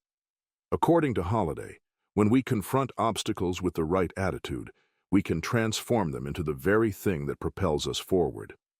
This modern interpretation of Stoicism draws on the timeless wisdom of the ancient Stoics, demonstrating that the challenges we face in life can be leveraged for our personal development if we choose to respond to them with the right mindset. Embracing adversity is a fundamental concept within Stoic philosophy, reflecting the belief that life's difficulties, challenges, and setbacks are not simply obstacles to be avoided, but essential components of the human experience that can lead to personal growth, resilience, and wisdom. For Stoics, adversity is not something to be feared or resented, but rather something to be embraced as an opportunity for transformation and development. This mindset encourages individuals to face hardship head-on with a sense of purpose, understanding, and inner strength, recognizing that how we respond to adversity is what ultimately defines our character. The Stoic idea of embracing adversity is rooted in the belief that life is inherently unpredictable and that suffering, hardship, and challenges are inevitable parts of the human condition. Instead of trying to escape these difficulties or complaining about them, Stoic philosophy teaches us to accept them as an integral part of our journey. It is through adversity that we develop the virtues necessary for living a meaningful and fulfilling life. By choosing to embrace adversity, we transform it from something to fear into something that can bring about our personal growth and strength. At the heart of this concept is the Stoic belief in the importance of prohairesis, or the power of choice. According to the Stoics, the only thing truly within our control is our own thoughts, beliefs, and actions. External events, including adversity, are beyond our control.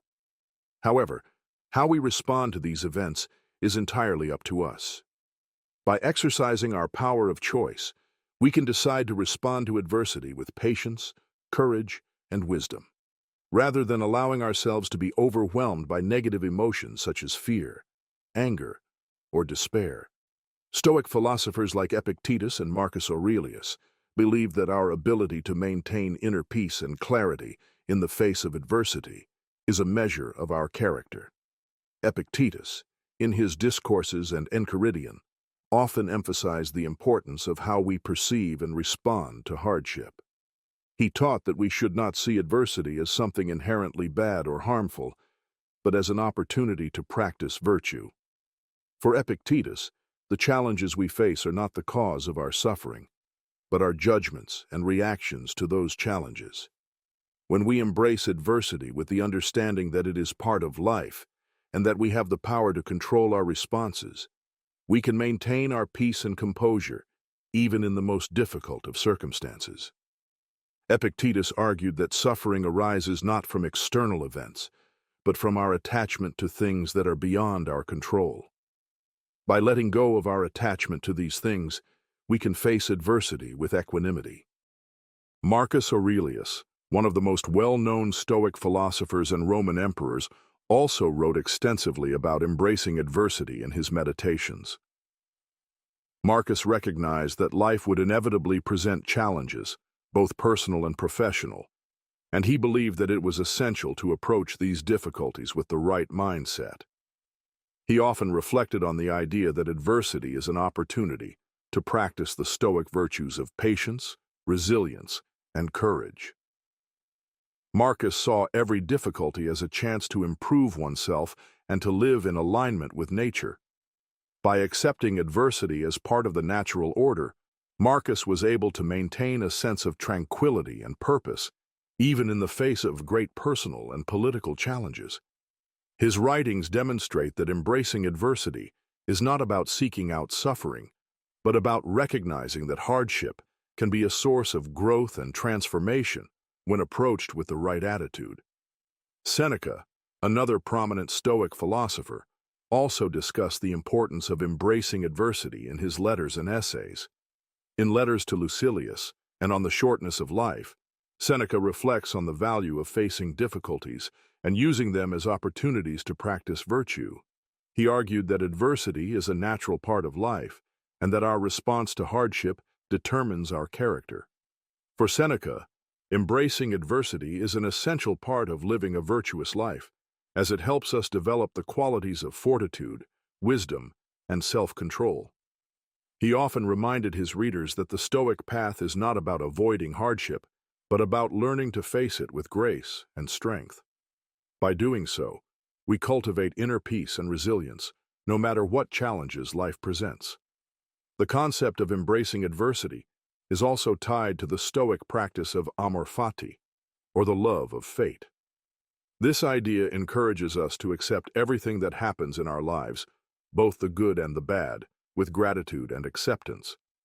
Instead of resisting or resenting adversity, amor fati teaches us to embrace it as part of our journey and to recognize that it contributes to our personal growth.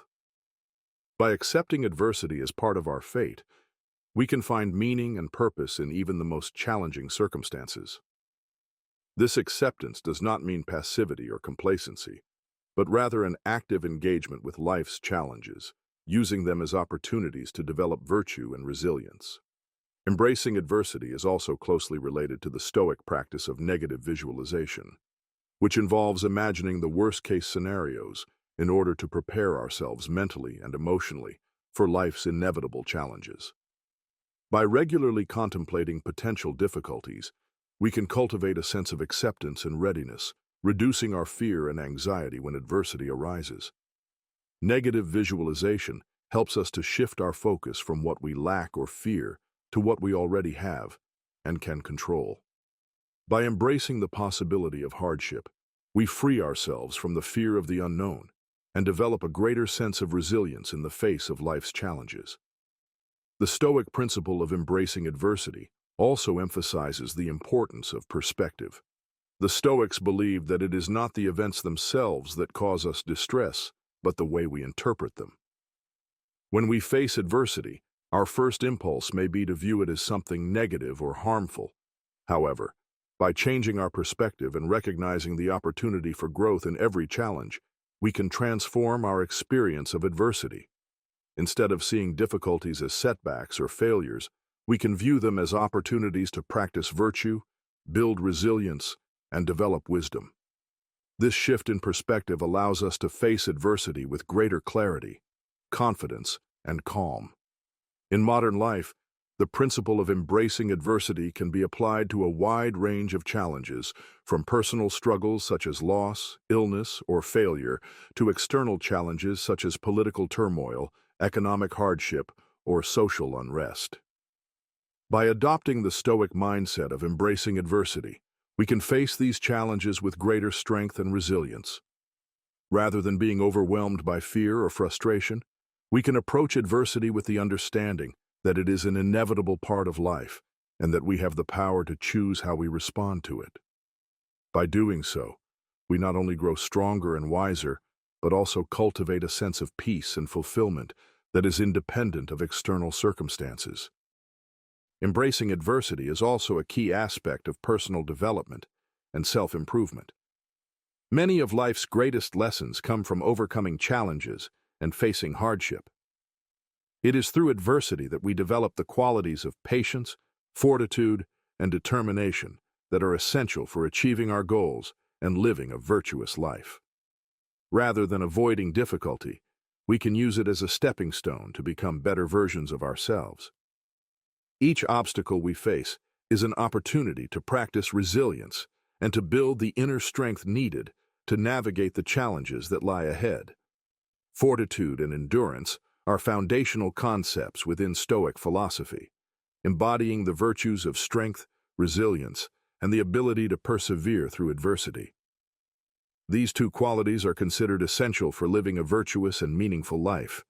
Stoics believed that life is filled with challenges, hardships, and obstacles, and it is in our ability to face these difficulties with fortitude and endurance that we cultivate wisdom, courage, and inner strength. By developing these virtues, we can maintain our composure and tranquility, regardless of external circumstances, and respond to life's challenges with grace and resilience. Fortitude, often referred to as courage or strength of character, is the ability to confront fear, uncertainty, and pain without being swayed by negative emotions or impulses.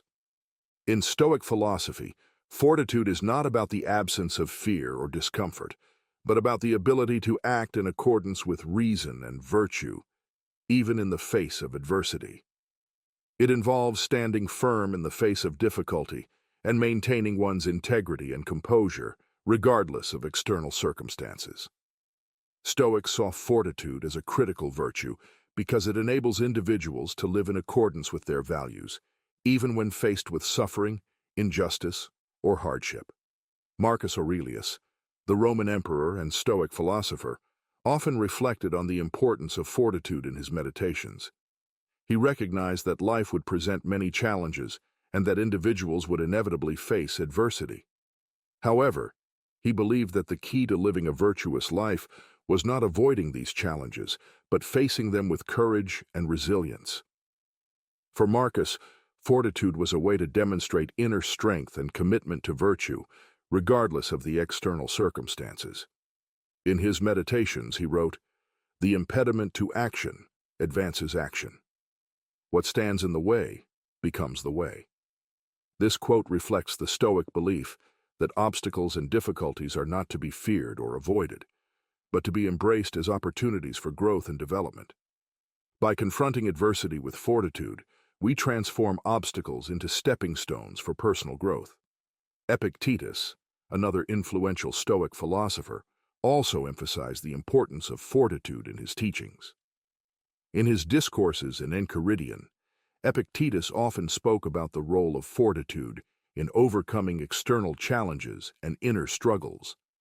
He taught that individuals should strive to maintain their composure and strength in the face of adversity, recognizing that external events are beyond our control, but our responses to them are within our power.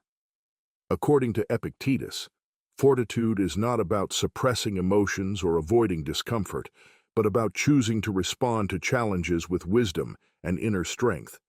By cultivating fortitude, we can face the trials of life with clarity and determination, rather than being overwhelmed by fear, anger, or despair. Endurance, while closely related to fortitude, refers more specifically to the ability to persist and persevere over time, especially when faced with prolonged hardship or suffering. While fortitude is about having the courage to confront adversity in the moment, endurance is about maintaining that resolve and perseverance over the long term. Endurance involves the mental and emotional strength to continue pursuing one's goals and values, even when faced with ongoing challenges, setbacks, or difficulties. It is the ability to keep moving forward, despite the pain, frustration, or exhaustion that may arise along the way. In Stoic philosophy, endurance is seen as an essential virtue for achieving a life of meaning and fulfillment. The Stoics believed that external circumstances, including suffering and hardship, are inevitable parts of life. However, it is through endurance that we are able to maintain our focus on what is truly important, our values, our actions, and our pursuit of virtue, despite the challenges that arise. Endurance enables us to remain steadfast in our commitment to living a good life, regardless of the difficulties we encounter. Seneca, in his essays and letters, often discussed the importance of endurance in the face of adversity.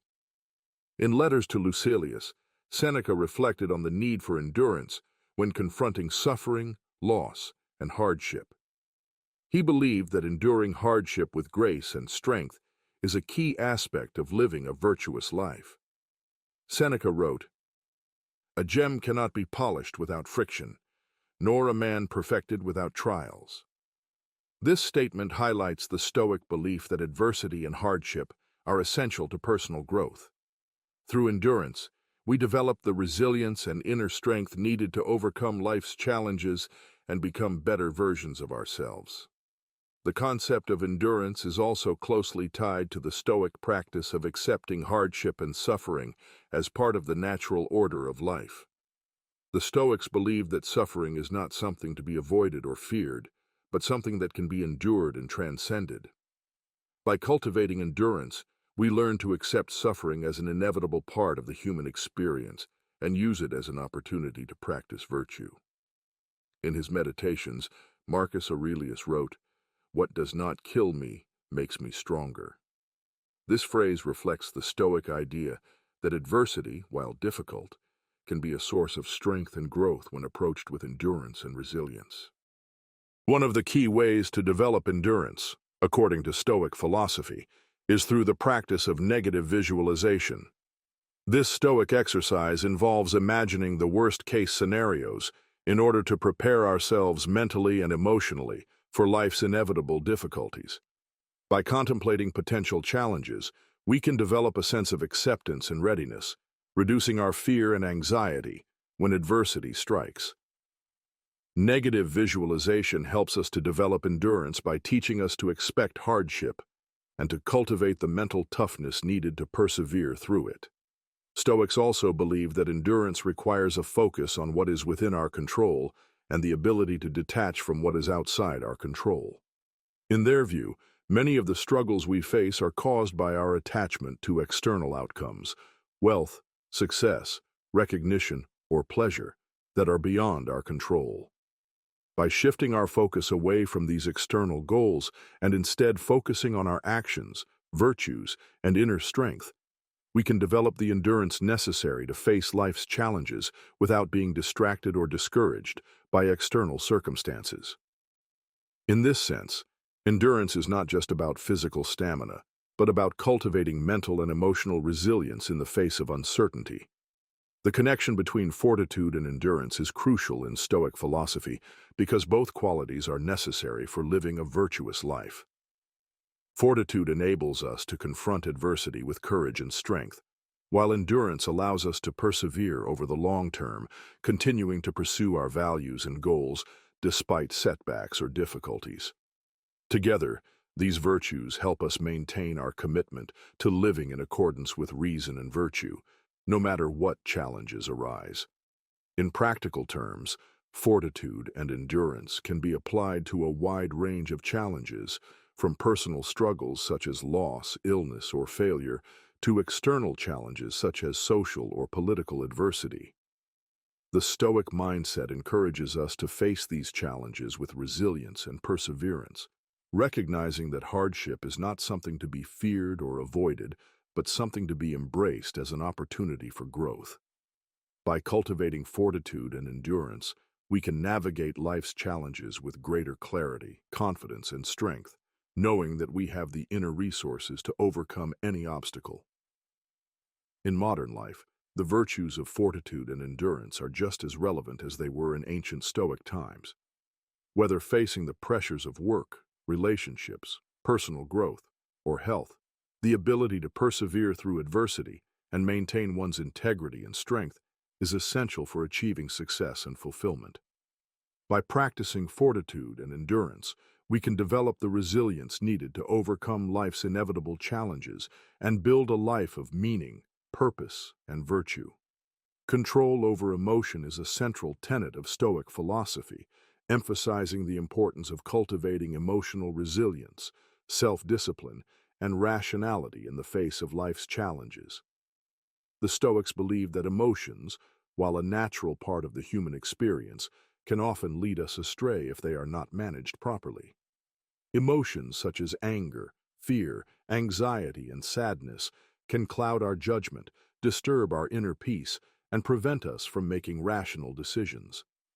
For the Stoics, achieving control over emotion is not about suppressing or eliminating emotions altogether, but about cultivating a state of emotional balance in which our emotions are in harmony with our reason and values.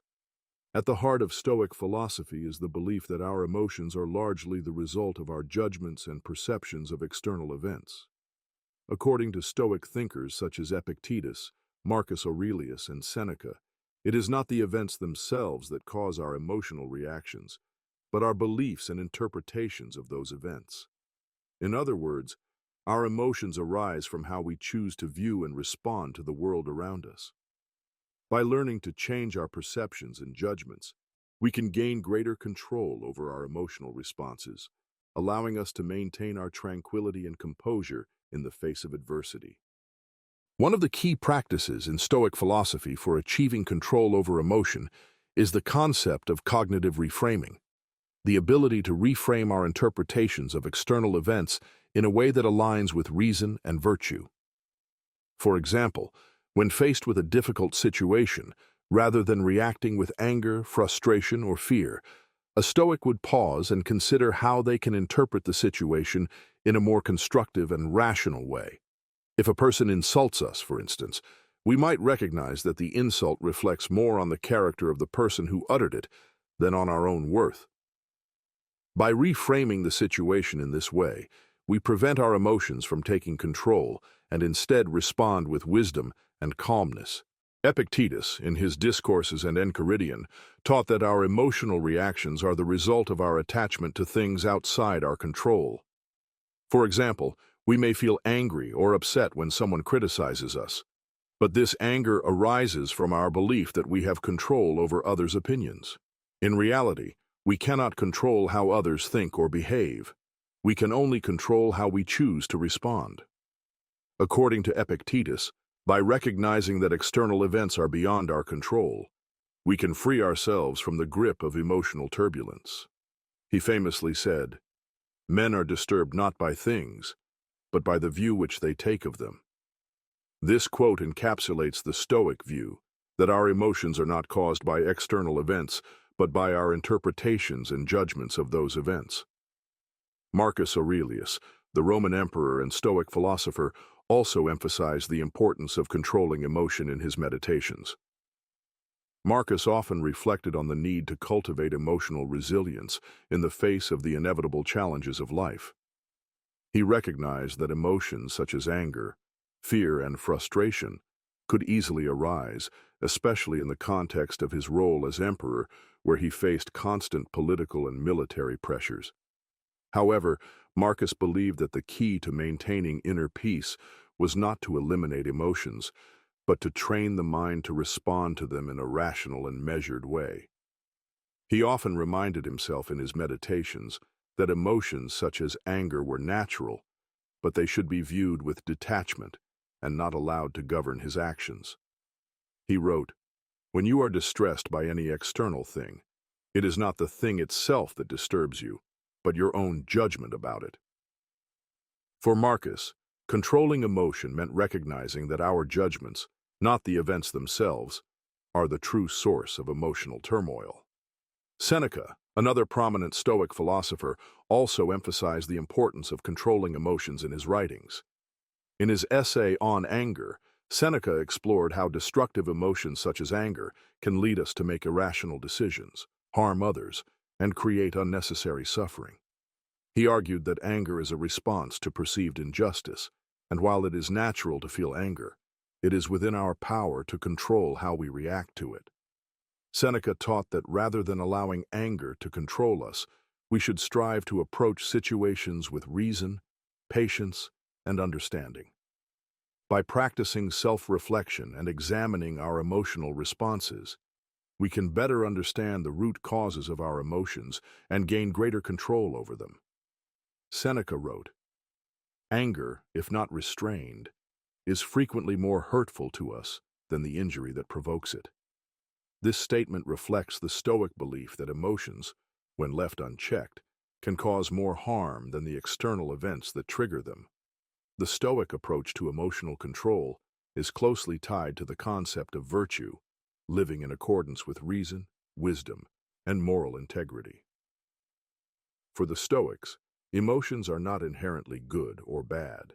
Rather, they are indicators of how well we are living in accordance with our values.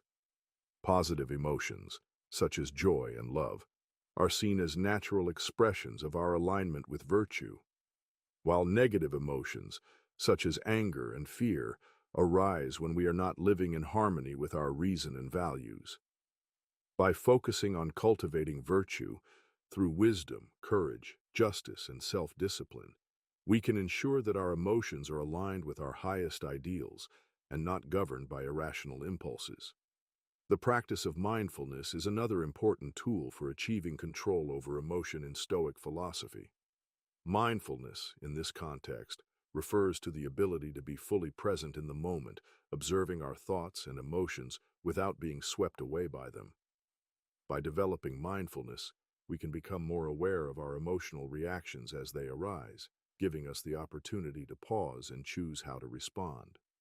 The Stoics believed that by cultivating mindfulness and self-awareness, we can better understand our emotional triggers and gain greater control over our responses. Epictetus, for example, advised his students to be careful about the impressions you allow to enter your mind, suggesting that we must be vigilant about the thoughts and emotions we allow to shape our reactions. Another important Stoic practice for controlling emotion is the use of premeditatio malorum, or the premeditation of misfortunes. This practice involves imagining potential difficulties and challenges in advance, so that we are mentally and emotionally prepared when they arise. By anticipating hardship, we can reduce the emotional impact of unexpected events and cultivate a sense of equanimity. The Stoics believed that by preparing ourselves for adversity, we can face it with greater calmness and resilience. This practice helps to train the mind to respond to emotional challenges with reason and rationality, rather than being overwhelmed by negative feelings. The Stoic concept of apatheia, or emotional tranquility, is closely related to the idea of control over emotion. Apatheia refers to a state of inner peace in which we are no longer controlled by irrational emotions or external circumstances. It is the result of cultivating emotional resilience, detachment from external outcomes, and alignment with reason. Achieving apatheia does not mean eliminating all emotions, but rather learning to maintain a sense of tranquility and composure, regardless of the circumstances. The Stoics believed that through continuous practice and self-reflection, we could reach a state of emotional equilibrium in which our emotions no longer dictate our actions or disturb our inner peace. In modern life, the Stoic approach to controlling emotion is as relevant as it was in ancient times. Whether dealing with stress, frustration, anxiety, or anger, the Stoic principles of emotional control offer valuable tools for navigating life's challenges. By focusing on what is within our control, our thoughts, beliefs, and reactions, we can reduce the impact of negative emotions and cultivate a greater sense of calm and clarity. The Stoic practice of reframing, mindfulness, and premeditation can help us respond to difficult situations with greater emotional intelligence and resilience. Duty and responsibility are central themes in Stoic philosophy, reflecting the Stoics' belief that living a meaningful and virtuous life requires a commitment to fulfilling one's roles and obligations in society. The Stoics recognize that each individual has certain responsibilities, both to themselves and to others, and that the fulfillment of these duties is essential for living a good life. These duties are not optional or negotiable.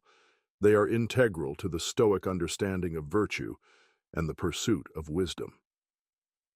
For the Stoics, duty and responsibility are intertwined with the concept of living in accordance with nature, which involves fulfilling the roles we are assigned by society, family, and the world.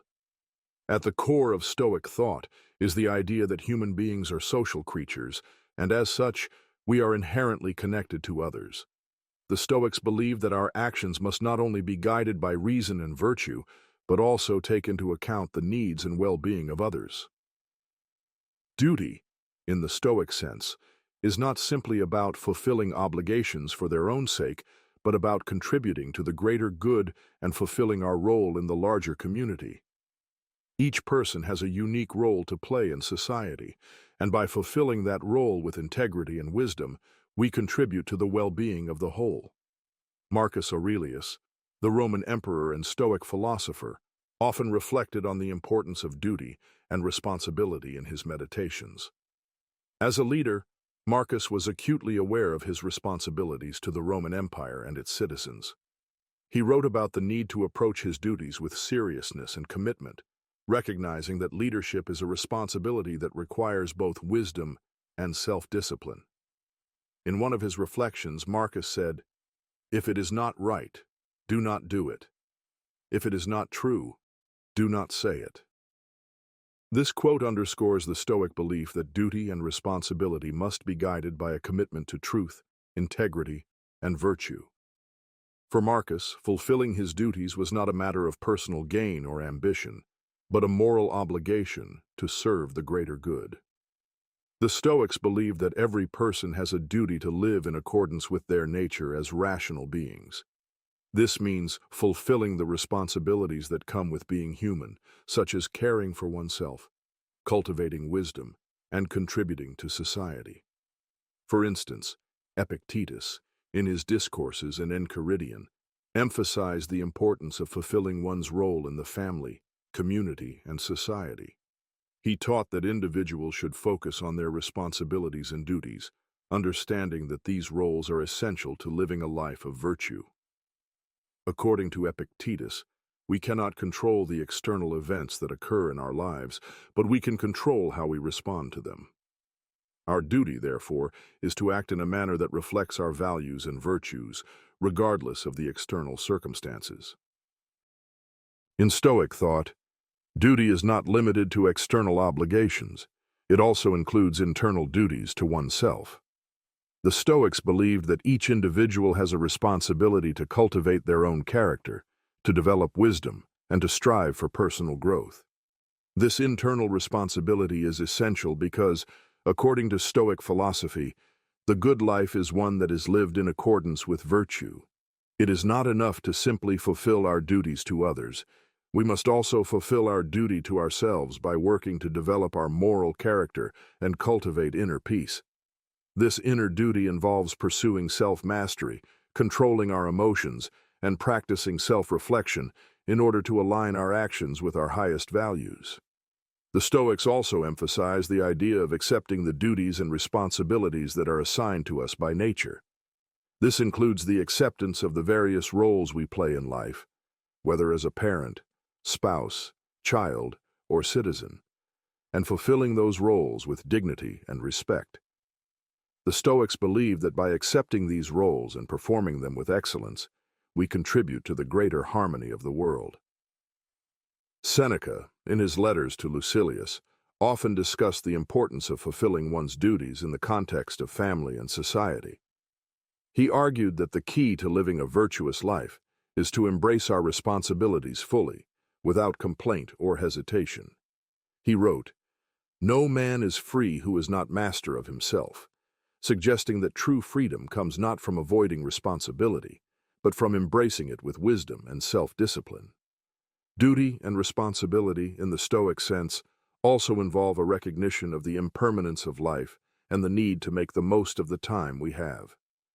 The Stoics believe that life is fleeting, and as such, we have a moral obligation to live in a way that reflects our highest values and contributes to the well-being of others.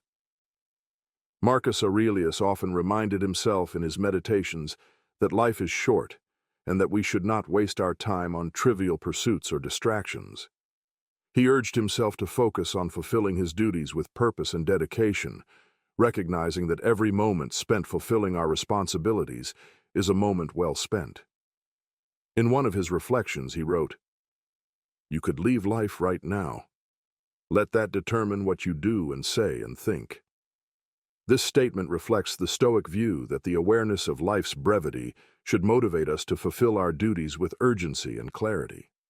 The Stoics also believe that duty and responsibility should be approached with a sense of detachment from external outcomes. This means that we should fulfill our duties not in order to gain praise, recognition, or reward, but because it is the right thing to do. The Stoic approach to duty is not motivated by personal ambition or the desire for external validation, but by a commitment to virtue and the greater good. Epictetus famously taught that we should focus on what is within our control and let go of attachment to things that are beyond our control. This includes letting go of the desire for praise or recognition for fulfilling our duties. Instead, we should focus on doing what is right, regardless of whether others notice or approve.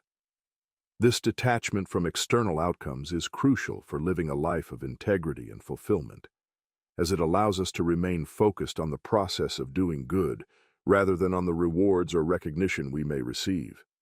The concept of duty and responsibility is also deeply connected to the idea of cosmopolitanism in Stoic thought. The Stoics believed that we are all part of a greater whole, the universe, and that our duties extend beyond our immediate family or community to the broader human race. This cosmopolitan view of duty encourages individuals to act in ways that benefit not just themselves or their immediate circle, but the world at large. Marcus Aurelius, in his Meditations, often reflected on the idea that each person is part of a larger network of relationships and responsibilities. He saw himself as a servant of the greater good, with a duty to contribute to the harmony of the world. By fulfilling our duties as part of this larger whole, we align ourselves with nature and contribute to the common good. In modern life, the Stoic principles of duty and responsibility are just as relevant as they were in ancient times. Whether in our personal lives, careers, or civic duties, we all have roles to play and responsibilities to fulfill. The Stoic approach to duty encourages us to take our obligations seriously, not as burdens, but as opportunities for growth and contribution to the greater good. By focusing on fulfilling our duties with integrity, wisdom, and self-discipline, we can live a life of purpose and meaning, knowing that we are doing our part to contribute to the harmony and well-being of the world around us. Self-reflection and journaling hold a special place in Stoic philosophy, serving as essential tools for self-improvement, wisdom, and inner tranquility. The Stoics believed that in order to live a virtuous life, one must engage in constant introspection, examining one's thoughts, actions, and character with honesty and rigor.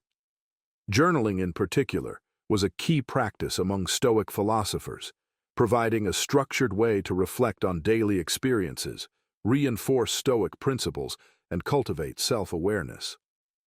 By engaging in self-reflection and journaling, the Stoics sought to align their actions with reason, virtue, and the natural order of the universe. One of the most famous examples of Stoic journaling comes from Marcus Aurelius, the Roman emperor and philosopher, whose personal writings, now known as Meditations, offer a profound glimpse into the practice of self-examination. These writings were never intended for publication. They were Marcus's private reflections, written as a means of reminding himself of Stoic principles and evaluating his own thoughts and actions. In his journal, he frequently questioned himself, challenged his own weaknesses, and reaffirmed his commitment to virtue.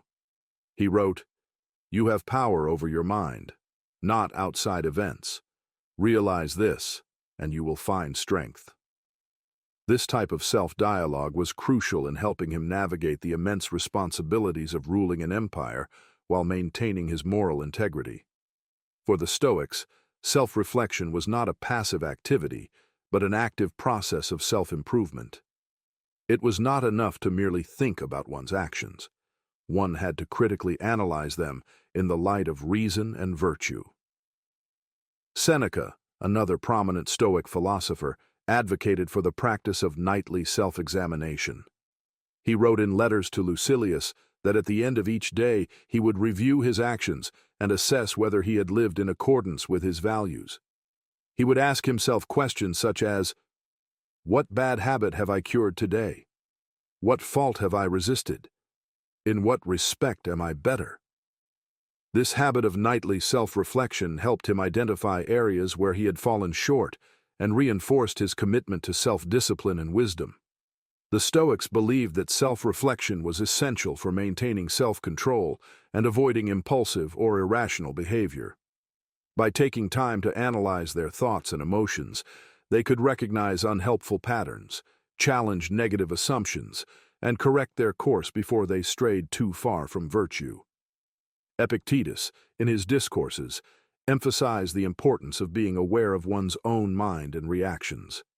He taught that individuals must constantly monitor their judgments and beliefs to ensure that they are rooted in reason rather than irrational fears or desires. If someone succeeds in provoking you, realize that your mind is complicit in the provocation, he warned. This level of introspection allowed the Stoics to remain calm and composed in the face of external difficulties. Journaling served as a practical method for reinforcing Stoic principles in daily life. By writing down their thoughts and reflections, the Stoics could clarify their reasoning, solidify their understanding of virtue, and track their progress in self-mastery. The act of putting thoughts into words forced them to articulate their beliefs clearly and examine their own reasoning critically. Marcus Aurelius, for instance, used his journal to remind himself of the transient nature of life and the importance of focusing on what truly matters.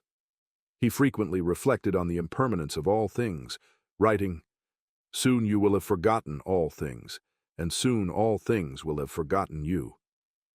This reminder helped him maintain perspective, preventing him from becoming overly attached to external successes or failures. Another key aspect of Stoic self-reflection was the ability to detach from one's emotions and view oneself objectively. The Stoics believed that much of human suffering arises from distorted perceptions and misguided attachments. Through self-examination, they sought to strip away unnecessary emotions and focus on what was truly within their control.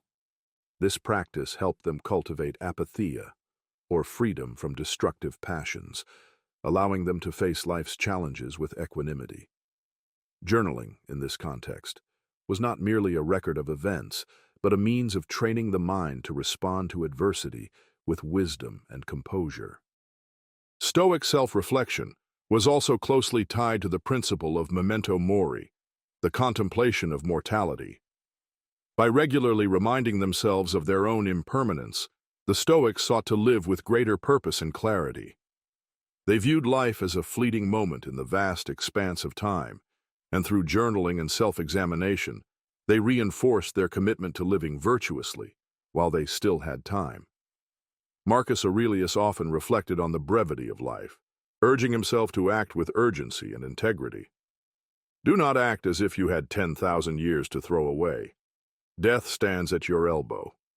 Be good for something while you live and it is in your power, he wrote. Such reflections were meant to sharpen his focus on what truly mattered, eliminating distractions and trivial concerns. The Stoics also saw journaling as a means of maintaining resilience in the face of hardship. When faced with difficult situations, They used writing as a tool to reframe their perspective and reinforce their Stoic mindset. If they encountered misfortune, they would reflect on how they could respond with wisdom rather than distress. Instead of lamenting their circumstances, they would ask themselves, "What lesson can I learn from this? How can I turn this obstacle into an opportunity for growth?" This mindset, captured in the famous Stoic maxim, "The obstacle is the way," was cultivated through consistent self-reflection and writing. Journaling and self-reflection were also ways for the Stoics to remind themselves of their ethical commitments. They saw philosophy not as an abstract discipline, but as a practical guide to daily living. By reviewing their actions and thoughts, they could ensure that they were living in accordance with their principles. This practice was particularly important in maintaining eudaimonia, the flourishing life that results from living virtuously. Through regular introspection, the Stoics reinforced their dedication to wisdom, justice, courage, and temperance. In modern times, the Stoic practice of self-reflection and journaling remains incredibly relevant. Many people find that writing down their thoughts and reflections helps them gain clarity, manage stress, and stay committed to their personal values. Whether through a formal journal, a simple notebook, or even a digital record, the act of writing allows individuals to engage in a dialogue with themselves, much like the Stoics did. The practice encourages mindfulness, self-discipline, and a deeper understanding of one's own mind. One practical way to incorporate Stoic journaling into daily life is to begin and end the day with reflection. In the morning, one can set intentions, reminding oneself of Stoic principles and considering how to approach the day with wisdom and virtue. Questions such as, "What challenges might I face today? How can I respond with patience and reason?" can help frame the day ahead. In the evening, one can review the day's events, reflecting on successes and areas for improvement. By consistently engaging in this practice, one strengthens the habit of self-awareness and cultivates a Stoic mindset. The Stoics understood that self-reflection is a lifelong process, not a one-time exercise. They recognized that wisdom is not something one attains and then possesses permanently. It is something that must be nurtured and reinforced continuously. Journaling provided them with a structured way to maintain this practice, ensuring that their philosophy was not merely theoretical, but deeply integrated into their daily lives. Speaking little and listening more is a fundamental principle in Stoic philosophy, deeply rooted in the idea that wisdom is gained through observation, contemplation, and self-restraint, rather than constant speech. The Stoics believed that words once spoken cannot be taken back, and that unnecessary speech often leads to errors in judgment, wasted energy, and distractions from a life of virtue. Instead of speaking impulsively or excessively, they advocated for measured, thoughtful speech and an active commitment to listening, a practice that fosters wisdom, strengthens relationships, and cultivates inner peace. One of the key figures in Stoicism, Epictetus, famously stated, "We have 2 ears and 1 mouth, so that we can listen twice as much as we speak." This simple observation encapsulates a profound truth. Speaking too much often leads to arrogance, misunderstanding, and rash decisions, while listening allows for greater learning, deeper understanding, and more meaningful interactions. The Stoics recognized that most people speak to be heard rather than to understand, and they warned against the dangers of speaking without first thinking. They encouraged restraint in conversation, emphasizing that silence is often more powerful than speech. Marcus Aurelius, in his Meditations, frequently reminded himself to practice restraint in speech. As Emperor of Rome, he understood that words had weight, and that speaking without careful thought could have significant consequences. He wrote, "Do not waste what remains of your life in speculation about others. It is not given to us to know what is in another's mind, but it is in our power to control our own." This Stoic mindset discourages gossip, idle talk, and unnecessary speculation about others, all of which can be sources of distraction and moral corruption. By speaking less, Marcus Aurelius focused his energy on his own actions and responsibilities, rather than getting entangled in trivial conversations. The Stoic commitment to listening was not simply about hearing words, but about deeply understanding the speaker's perspective, emotions, and intentions. They saw listening as a discipline, requiring patience, humility, and presence of mind. Seneca, another prominent Stoic philosopher, noted that many people listen only with the intent to respond, rather than to truly understand. He cautioned against this tendency, arguing that true wisdom comes from absorbing and contemplating ideas before formulating a response. By being attentive listeners, the Stoics believed that one could cultivate better judgment, improve relationships, and avoid unnecessary conflict. The Stoics also warned about the dangers of idle chatter and gossip. They believed that talking excessively about others, engaging in rumors, or speculating on matters beyond one's control was not only a waste of time but also a distraction from one's own moral development. Epictetus advised his students to avoid discussions of trivial matters and to focus instead on meaningful conversations that contributed to personal growth. He taught that it was better to remain silent than to engage in speech that had no value, writing, "Let silence be your goal, except when speaking is necessary." In this way, the Stoics cultivated a habit of speaking only when their words served a purpose, whether to impart wisdom, offer encouragement, or engage in philosophical discourse. Another key aspect of Stoic thought on speech and listening was the idea that words should align with virtue. The Stoics believed that every action, including speech, should be governed by the four cardinal virtues: wisdom, justice, courage, and temperance. This meant speaking only when necessary, ensuring that one's words were truthful and just, and avoiding speech that was driven by anger, vanity, or recklessness. They saw verbal restraint as a reflection of inner discipline, a way of ensuring that their words carried weight and meaning rather than being spoken out of habit or impulse. One of the greatest advantages of speaking little and listening more is the ability to gain deeper insight into the nature of others. The Stoics understood that people often reveal their character through their speech. By listening carefully, they could discern a person's intentions, motivations, and values without making premature judgments. They viewed speech as a mirror of the soul. Those who spoke too much often lacked self-awareness, while those who spoke with careful deliberation demonstrated wisdom and self-control. In addition to personal growth, the practice of speaking little and listening more also strengthened social bonds. The Stoics believed that relationships flourished when built on mutual respect and understanding. They recognized that many conflicts arose from miscommunication, assumptions, and the failure to truly hear one another. By developing the habit of active listening, they were able to avoid unnecessary arguments, foster deeper connections, and engage in more meaningful dialogue. This approach to communication was particularly important in leadership, where a wise ruler or philosopher had to consider multiple perspectives before making decisions.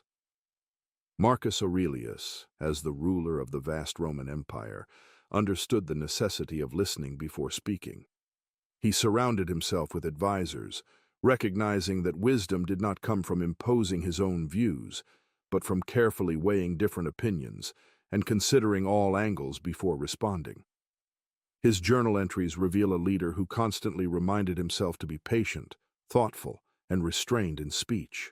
He wrote, "Be tolerant with others and strict with yourself," implying that one should exercise patience and understanding in conversation while holding oneself to a higher standard of self-restraint. The Stoics also saw silence as a powerful form of self-mastery. They viewed the ability to remain silent in moments of anger, temptation, or emotional distress as a sign of true strength.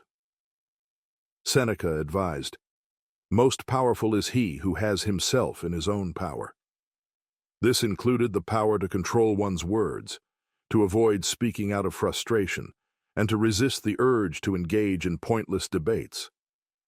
He recognized that words once spoken could not be taken back, and that many regrets in life stemmed from speech uttered in haste. In modern life, the Stoic principle of speaking little and listening more remains highly relevant. In a world dominated by constant communication, social media, and information overload, the ability to practice restraint in speech and engage in deep listening is more valuable than ever. Many people feel pressured to express their opinions on every topic, often without full understanding, leading to unnecessary arguments, misunderstandings, and anxiety. By adopting the Stoic approach, one can develop greater mindfulness in communication, ensuring that words are used wisely and with purpose. A practical way to incorporate this Stoic principle into daily life is to develop the habit of pausing before speaking. When engaged in conversation, one can ask, "Is what I am about to say necessary? Is it true? Is it kind? Will it contribute to the discussion in a meaningful way?" If the answer is no, silence may be the better option. Another practice is to listen with the intent to understand rather than to respond. Instead of formulating a reply while the other person is speaking, one can focus entirely on their words, considering their perspective fully before offering a response. The Stoics also recognized that silence could be a tool for mental clarity. By reducing unnecessary speech, they created more space for deep thought, contemplation, and self-examination. Speaking less allows the mind to settle, free from the distractions of constant chatter, and encourages a more deliberate, intentional way of thinking. It enables one to develop wisdom, avoid impulsive reactions, and cultivate a calm, measured approach to life's challenges. Focusing on the present moment is a core principle of Stoic philosophy, a practice that encourages mindfulness, clarity, and a deep engagement with reality as it is, rather than as we wish it to be. The Stoics understood that much of human suffering arises from dwelling on the past or anxiously anticipating the future, both of which are outside our control. By directing our attention to the present, we free ourselves from unnecessary distress and cultivate a state of inner peace, resilience, and purpose. Marcus Aurelius, in his meditations, constantly reminded himself to focus on the present. He wrote, "Do not waste what remains of your life in speculating about your neighbors, unless with a view to some mutual benefit. Think of yourself and of the life that is yours." This reflects a fundamental Stoic belief. The past is unchangeable, the future is unknowable, and the only thing we truly possess is the present moment. By fully immersing ourselves in the now, we can live a more meaningful, deliberate, and virtuous life. The tendency to dwell on the past is a common source of emotional turmoil. Regret, guilt, and nostalgia can consume a person's thoughts, leading them to replay past mistakes or long for a time that no longer exists. The Stoics recognized the futility of this. Seneca, in his letters, wrote, "What's the point of dragging up sufferings that are over, of being miserable now, because you were miserable then?" He encouraged his students to let go of past misfortunes, recognizing that they are beyond correction. The only constructive response to past mistakes is to learn from them and apply those lessons to the present. An equally destructive habit is excessive worry about the future. Many people become trapped in cycles of anxiety, fearing hypothetical problems and catastrophes that may never come to pass. The Stoics taught that while we should prepare wisely for the future, we should not let it dominate our thoughts. Epictetus advised, "Do not seek to have events happen as you wish, but wish them to happen as they do happen, and you will go on well." By accepting the present moment as it is, rather than fearing what might come next, we cultivate a sense of tranquility and readiness to face whatever challenges arise. Focusing on the present moment also sharpens our ability to act effectively. The Stoics believed that life should be lived with purpose and intentionality, and that every moment presents an opportunity to practice virtue. Marcus Aurelius wrote, "Confine yourself to the present. Understand well what happens either to you or to another." This practice of presence ensures that we do not act out of distraction or haste, but instead bring our full attention to the task at hand. Whether working, speaking, or making decisions, being fully engaged allows us to act with wisdom and integrity. The Stoic view of time is closely linked to the idea of amor fati, the love of fate. To love fate is to embrace each moment fully, without wishing it were different. This does not mean passively accepting injustice or hardship, but rather responding to each situation as it arises, with the best of our abilities. By focusing on the present, we align ourselves with the natural flow of life, accepting that we are always exactly where we need to be. Practicing presence also strengthens emotional resilience. When we allow ourselves to become lost in past regrets or future anxieties, we weaken our ability to endure present difficulties. The Stoics understood that suffering is often intensified by our own thoughts rather than by external events. By keeping our focus on the present, we strip suffering of much of its power. Seneca wrote, "We suffer more often in imagination than in reality." In other words, most of our fears and worries exist only in our minds, not in the present reality. By shifting our attention to what is happening now, we free ourselves from imagined suffering. The practice of presence extends beyond mere mental focus. It also applies to how we engage with others. Many people listen to others while simultaneously thinking of their response, rather than truly hearing what is being said.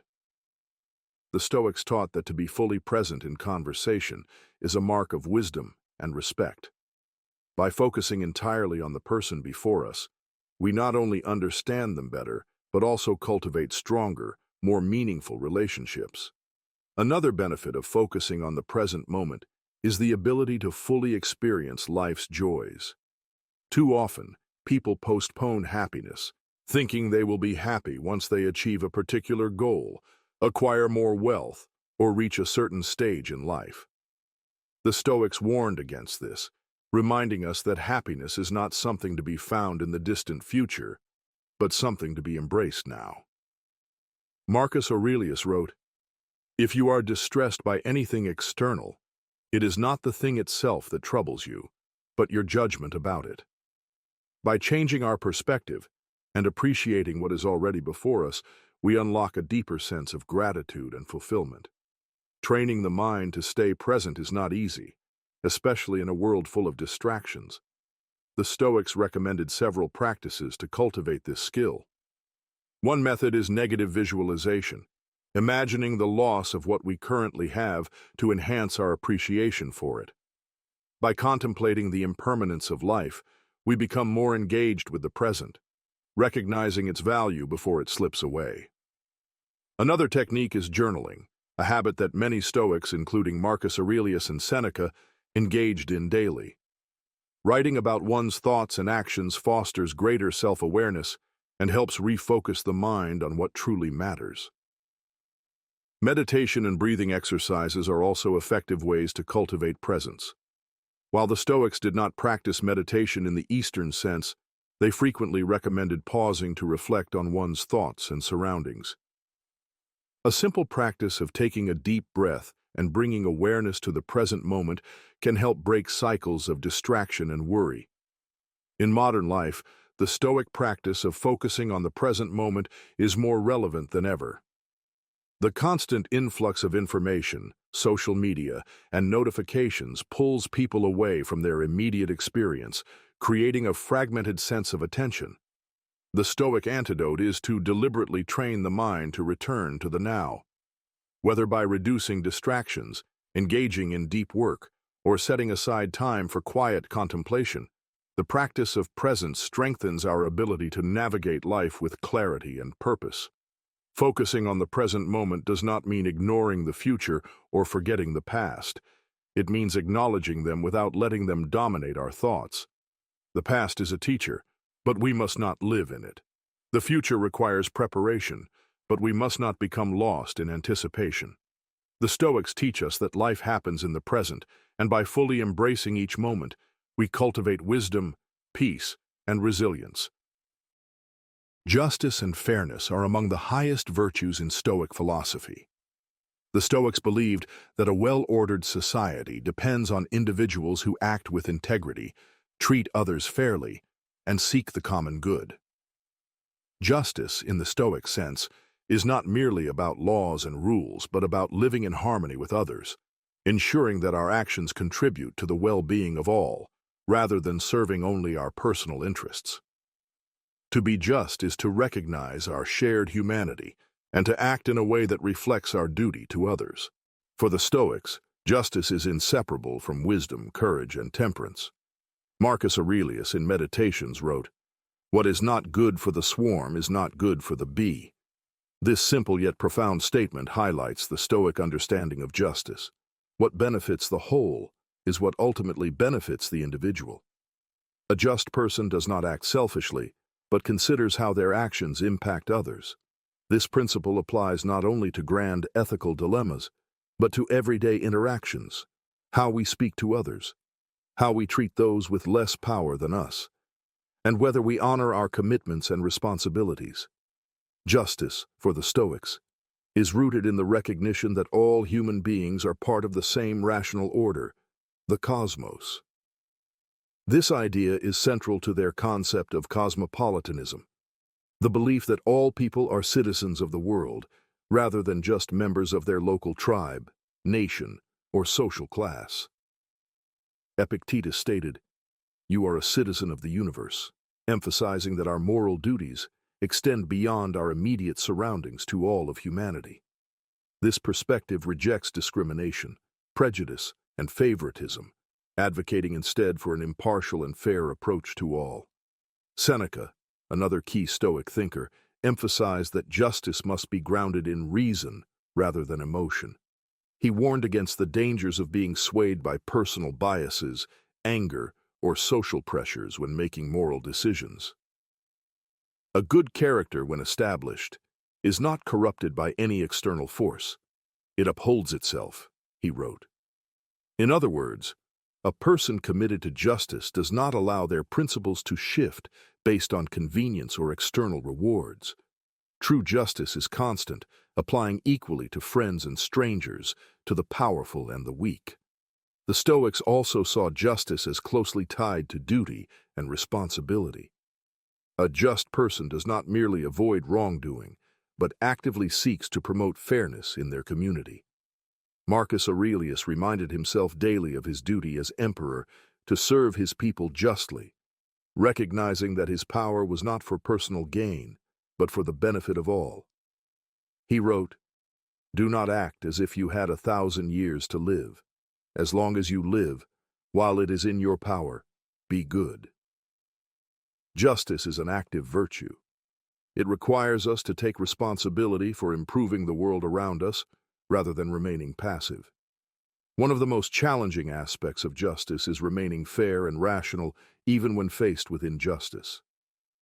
The Stoics understood that the world is often unfair, but they believed that we must not allow external injustice to corrupt our own sense of fairness. Marcus Aurelius advised, "The best revenge is to be unlike him who performed the injustice." This does not mean tolerating wrongdoing, but responding to it with wisdom and virtue rather than with vengeance or hatred. True justice is not about retribution, but about restoring balance and fairness. The Stoic approach to justice also involves recognizing that people's actions are often shaped by ignorance rather than malice. If someone acts unfairly, the Stoic response is not immediate anger, but an attempt to understand why they acted as they did. Epictetus taught that people do wrong because they misunderstand what is good. Instead of responding with resentment, the just person seeks to educate and guide others toward a better path. This does not mean excusing wrongdoing, but addressing it with wisdom rather than blind retribution. Fairness, as the Stoics saw it, is a commitment to treating others as we would wish to be treated.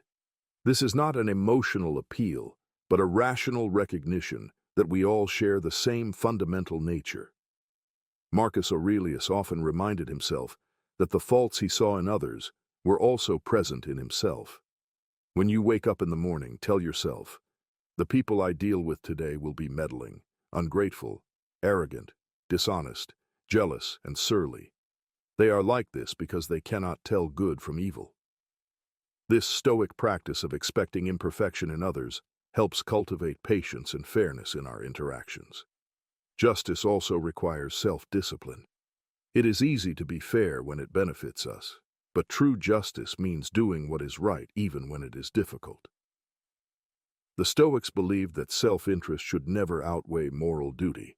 Seneca wrote, "A punishment that is unduly severe is not justice, but revenge." A just person does not allow personal feelings, desires, or external pressures to distort their judgment. Another key aspect of justice in Stoicism is generosity.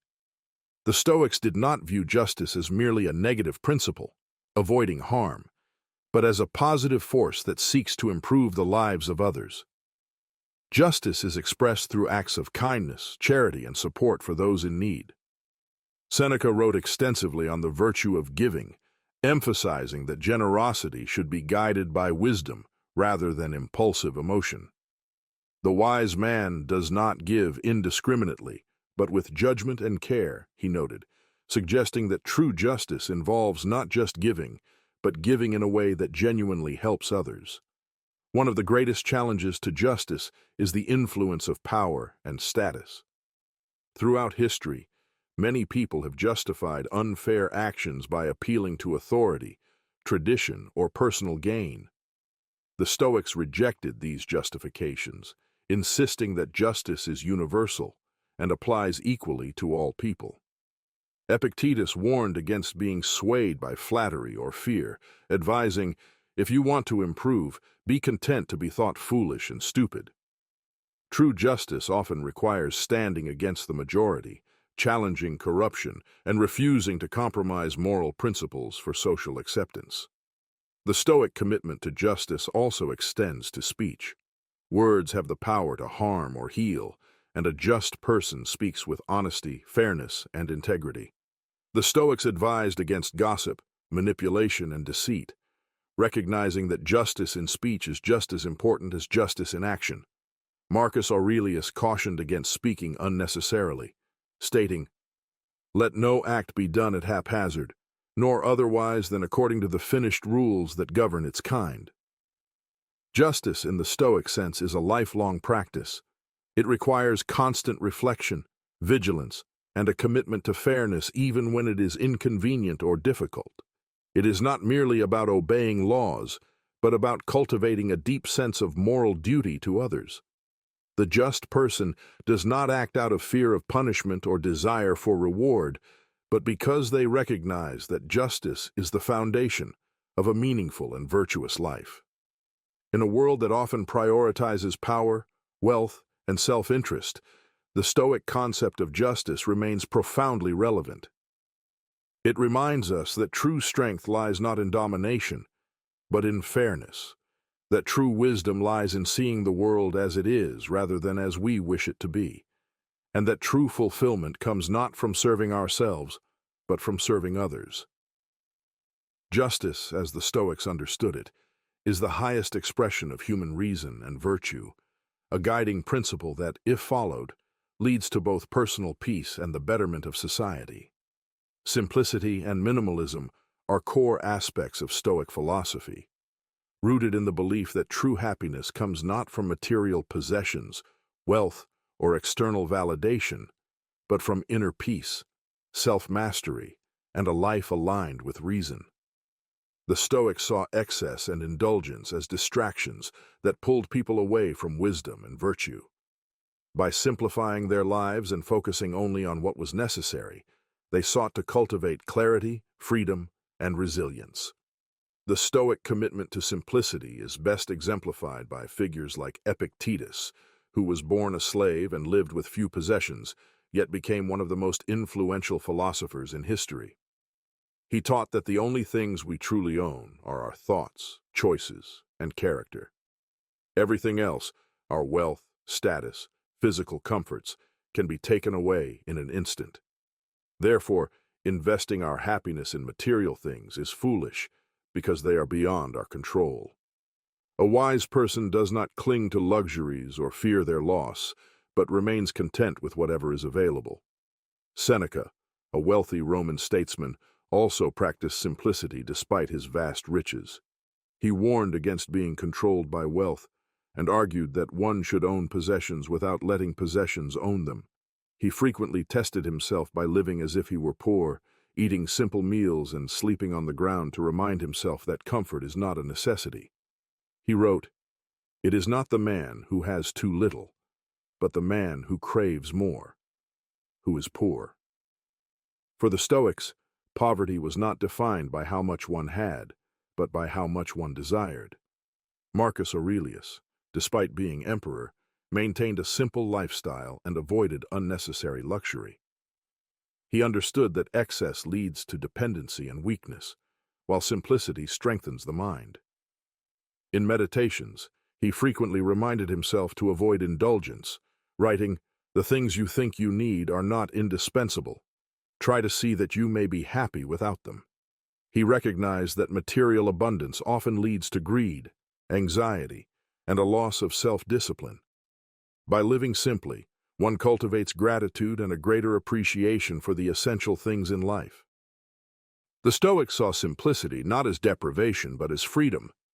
The more one needs, the more one is enslaved to external circumstances. A person who requires an elaborate lifestyle to be happy will always be at the mercy of fortune, fearing loss and chasing more. In contrast, a person who is content with little is unshakable. They are free from the burdens of excess, free from the fear of scarcity, and free to focus on what truly matters: virtue, wisdom, and inner tranquility.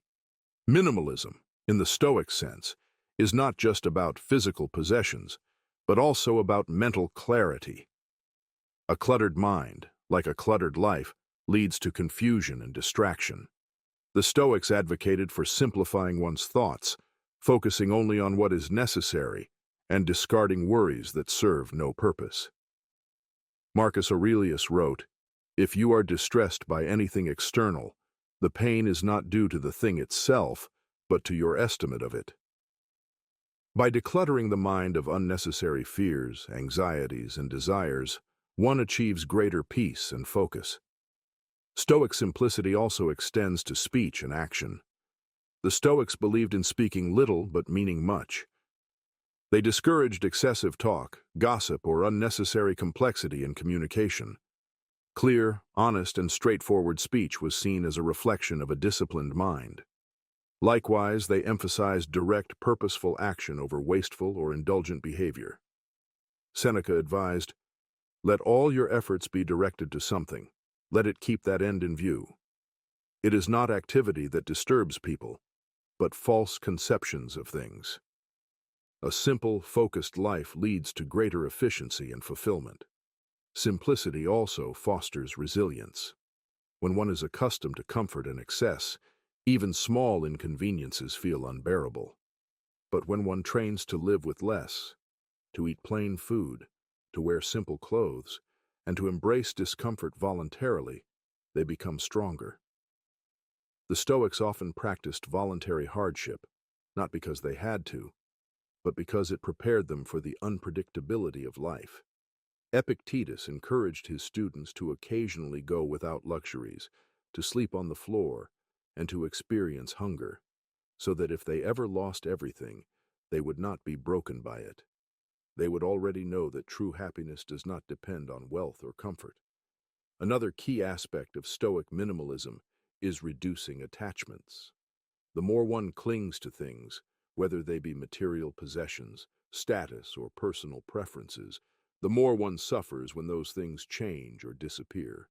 The Stoics taught that everything in life is temporary, and attachment to the impermanent leads to suffering. Marcus Aurelius reminded himself, "You could leave life right now." Let that determine what you do and say and think. By letting go of attachment, one finds true freedom and peace. Gratitude is an essential part of Stoic simplicity. Instead of constantly seeking more, the Stoic learns to appreciate what they already have. Seneca advised, "Begin at once to live and count each separate day as a separate life."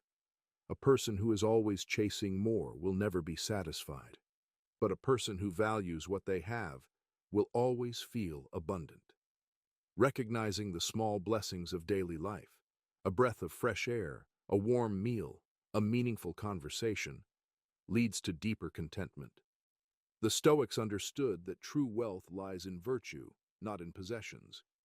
They did not see simplicity as a limitation, but as a path to greater wisdom, self-control, and inner peace. To be free from the distractions of excess is to be able to focus fully on what matters. A simple life is not an empty life, but a full one, full of purpose, gratitude, and clarity. In modern life, where consumerism constantly urges people to acquire more, the Stoic principle of simplicity is more relevant than ever. People often seek happiness in the next purchase, the next upgrade, or the next luxury, only to find themselves just as restless as before. The Stoics remind us that fulfillment does not come from external possessions, but from inner tranquility. By simplifying our lives, reducing unnecessary desires, decluttering our minds, and focusing on what is truly essential, we can find the peace and strength that so many seek in the wrong places. Ultimately, Stoic simplicity is about control. It is about taking command of one's life rather than being led by cravings, social expectations, or fleeting pleasures.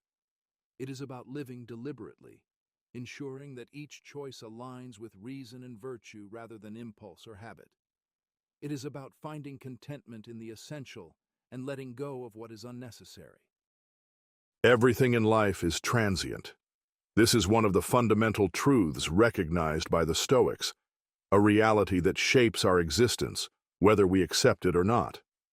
The people we love, the things we cherish, the status we hold, even our own bodies, all are in a constant state of change, moving toward eventual disappearance. Nothing remains the same forever, and nothing is truly permanent. The Stoics saw this not as a source of despair, but as a guiding principle for how to live wisely, peacefully, and virtuously. Marcus Aurelius, one of the greatest Stoic thinkers, often meditated on the fleeting nature of life. As an emperor, he had all the wealth, power, and status one could imagine, yet he was fully aware that none of it would last.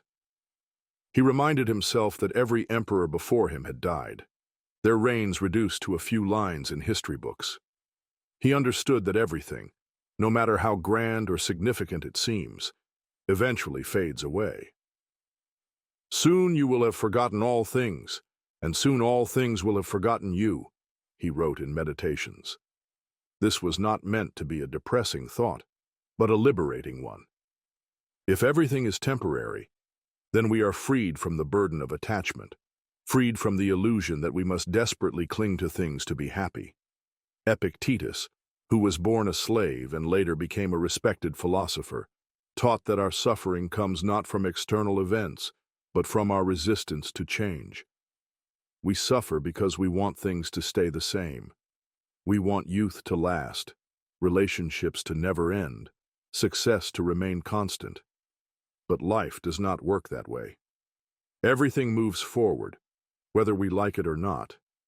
Epictetus encouraged his students to accept this reality fully. Instead of lamenting what is lost, he urged them to appreciate things while they have them, and to let them go when the time comes. "Never say of anything, 'I have lost it, but I have given it back,'" he advised. Everything we have is borrowed, and one day we must return it. Seneca also reflected deeply on transience. He noted that people often waste their lives worrying about trivial matters, accumulating wealth, or chasing after recognition, forgetting that time is the one thing they can never get back. "Life is long if you know how to use it," he wrote. He encouraged people to focus on what truly matters: wisdom, virtue, and living in accordance with reason, rather than being consumed by distractions that will ultimately vanish. If everything is transient, how should we live? The Stoics believed that recognizing impermanence helps us cultivate gratitude. When we understand that nothing lasts forever, we cherish what we have while we have it. We do not take relationships for granted, knowing that they can end at any moment. We do not delay happiness, waiting for some future moment to start living. We do not waste time on resentment or regret, because we see that life is too short for such burdens. This awareness also helps us develop resilience. When we lose something, whether it is a job, a possession, or a loved one, we can remind ourselves that loss is part of the natural order. It does not mean we should not grieve or feel sadness, but it means we should not be destroyed by change. Marcus Aurelius wrote, "All things fade into the storied past, and in a little while are shrouded in oblivion." This is not meant to be cold or unfeeling, but rather a reminder that we must move forward, just as nature does. The seasons change, the tides shift, and life continues. We too must learn to flow with change rather than resist it. The Stoics also saw transience as a call to action. If nothing lasts forever, then we must make good use of the time we have. Procrastination is foolish because we do not know how much time remains.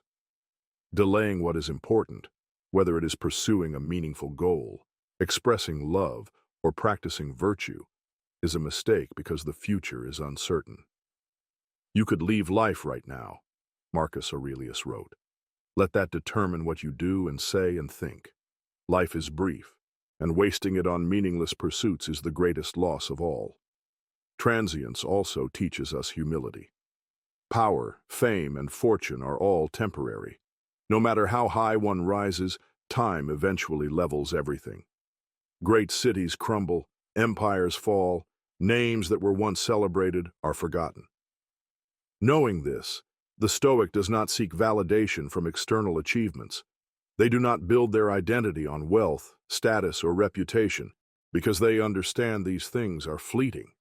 Instead, they focus on what is within their control: their character, their actions, their ability to live with wisdom and integrity. Another powerful lesson of impermanence is letting go of fear. Many of our fears come from the desire to hold on, to life, to comfort, to what we know. But if everything is transient, then clinging is futile. The Stoics saw death itself as the ultimate example of transience, yet they did not fear it. They viewed death as a natural part of life, just as sleep is a natural part of the day. "Death smiles at us all," Marcus Aurelius wrote. "All we can do is smile back." By accepting that everything, including ourselves, will one day be gone, we remove the fear that often controls our decisions. We become freer, lighter, more focused on living well instead of living in fear of loss. Impermanence also allows us to forgive more easily. If everything is temporary, then grudges and resentment lose their power. Why waste energy on anger when all things pass? Why hold on to past offenses when the person who wronged us, and even ourselves, will one day be gone? The Stoics taught that recognizing transience should lead to greater kindness and patience, because we see that life is too short for unnecessary conflict. In the modern world, where people are constantly bombarded with messages urging them to accumulate more, achieve more, and fear loss, the Stoic principle of transience is more important than ever. We are conditioned to believe that happiness comes from acquiring things, yet the Stoics remind us that all things fade.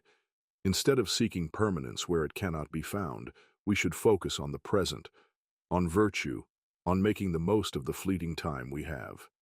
Seeing life as a play is one of the most profound and liberating perspectives in Stoic philosophy.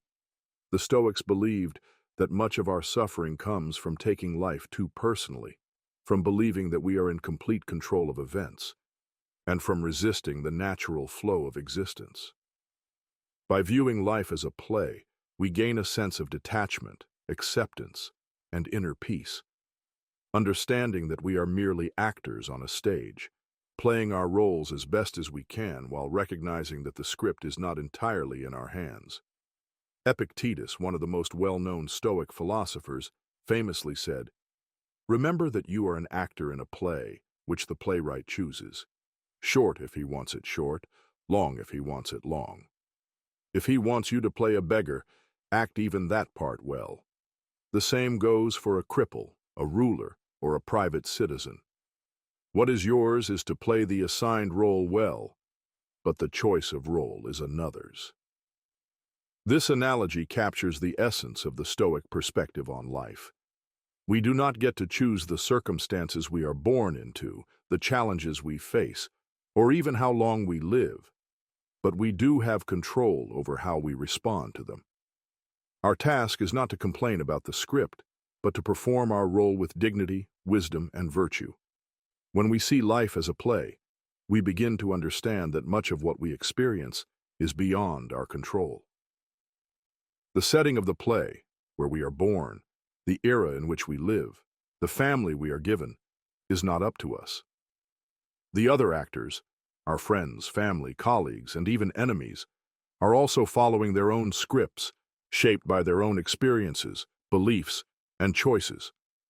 The events that unfold, the joys, the tragedies, the unexpected twists, are not something we can dictate. However, what is within our control is our attitude, our actions, and the way we play our part. Marcus Aurelius often reflected on this perspective. As an emperor, he had immense power, yet he knew that even an emperor was subject to fate. He reminded himself that he was not the director of the play, but merely an actor, and his duty was to fulfill his role to the best of his ability. He wrote, "The universe is change. Our life is what our thoughts make it." By seeing life as a play, he was able to accept difficulties without bitterness, recognizing that hardship was simply part of the performance, just as a play must have moments of conflict and struggle. Seneca, another prominent Stoic, took this idea further by comparing life to a stage performance in which each person has a different role, and no role is inherently better or worse than another. Some may play kings, others play servants. Some may experience wealth, others poverty.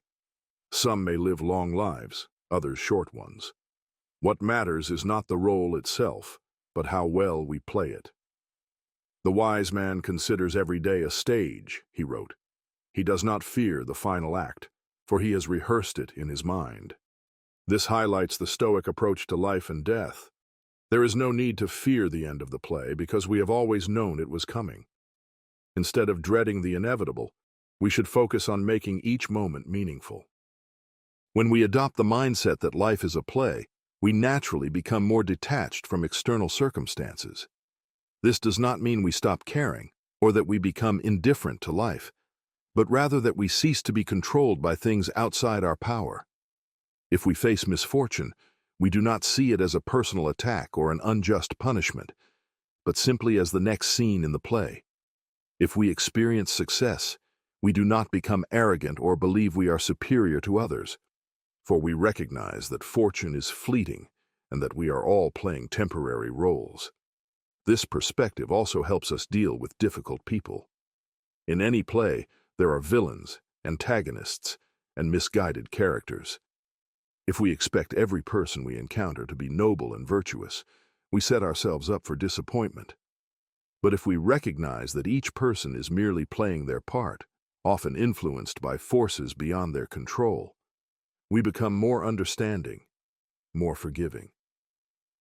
As Epictetus advised, when someone acts badly toward you, recall that he is acting according to his own beliefs. It is not up to you to judge his performance, but to focus on playing your own role well. Instead of reacting with anger, we respond with wisdom, knowing that their behavior is part of their script, not ours. Another powerful lesson from this perspective is that we should not become too attached to our role. Many people define themselves by their job, their status, their relationships, or their possessions. But if we see life as a play, We realize that all roles are temporary. A wealthy man may lose everything overnight. A respected leader may be forgotten in history. A happy marriage may end in separation or death. By understanding that no role lasts forever, we learn to appreciate what we have without becoming enslaved by it. We play our part fully, but we do not mistake the role for our true self. Seeing life as a play also teaches us to embrace change with grace. No play remains in the same scene forever. Characters come and go, circumstances shift, and the plot moves forward. When we resist change, we suffer unnecessarily. When we accept it, we find peace. Marcus Aurelius wrote, "Loss is nothing but change, and change is nature's delight." If we understand that every transition is simply the next act in the performance, we can let go of what no longer serves us and step into the future with courage. This mindset also encourages us to live fully in the present. An actor who is distracted during a performance, thinking about past scenes or worrying about the final act, cannot give their best performance. Similarly, if we dwell too much on the past or obsess over the future, we fail to fully engage with the present moment. By seeing life as a play, we remind ourselves to focus on the scene before us, to be fully present, and to give our best performance now. Lastly, recognizing that life is a play helps us develop a sense of humor about our struggles. Many of the things we take so seriously, embarrassments, setbacks, disappointments, are, in the grand scheme of things, just small moments in a much larger story. By learning to laugh at ourselves, by not taking every misfortune as a personal attack, we free ourselves from unnecessary suffering. We begin to see life not as a burden, but as an unfolding drama in which we get to participate. The Stoic view that life is a play does not mean we become passive or resigned. On the contrary, it encourages us to engage more deeply, to act with virtue, to be mindful of our role while accepting that we are not the ultimate author of the script. It allows us to find peace amidst uncertainty, resilience in adversity, and wisdom in all circumstances. At some point, the curtain will fall for each of us. When that moment comes, the Stoic does not fight or resist, but accepts it with grace, knowing that every play must end. And if we have performed our role well, if we have lived with integrity, courage, and wisdom, then we can leave the stage with no regrets, knowing that we played our part as best as we could. The cosmic perspective is one of the most expansive and humbling viewpoints offered by Stoic philosophy. It invites us to look beyond the narrow confines of our daily lives and see ourselves as part of a much larger, interconnected universe. By embracing this perspective, we gain a deeper understanding of our place in the grand scheme of things, and we come to appreciate the fleeting nature of our personal concerns. The cosmic perspective helps us to develop a sense of humility, gratitude, and serenity by reminding us that the universe is vast, our lives are brief, and our individual struggles are just small moments in the infinite timeline of existence.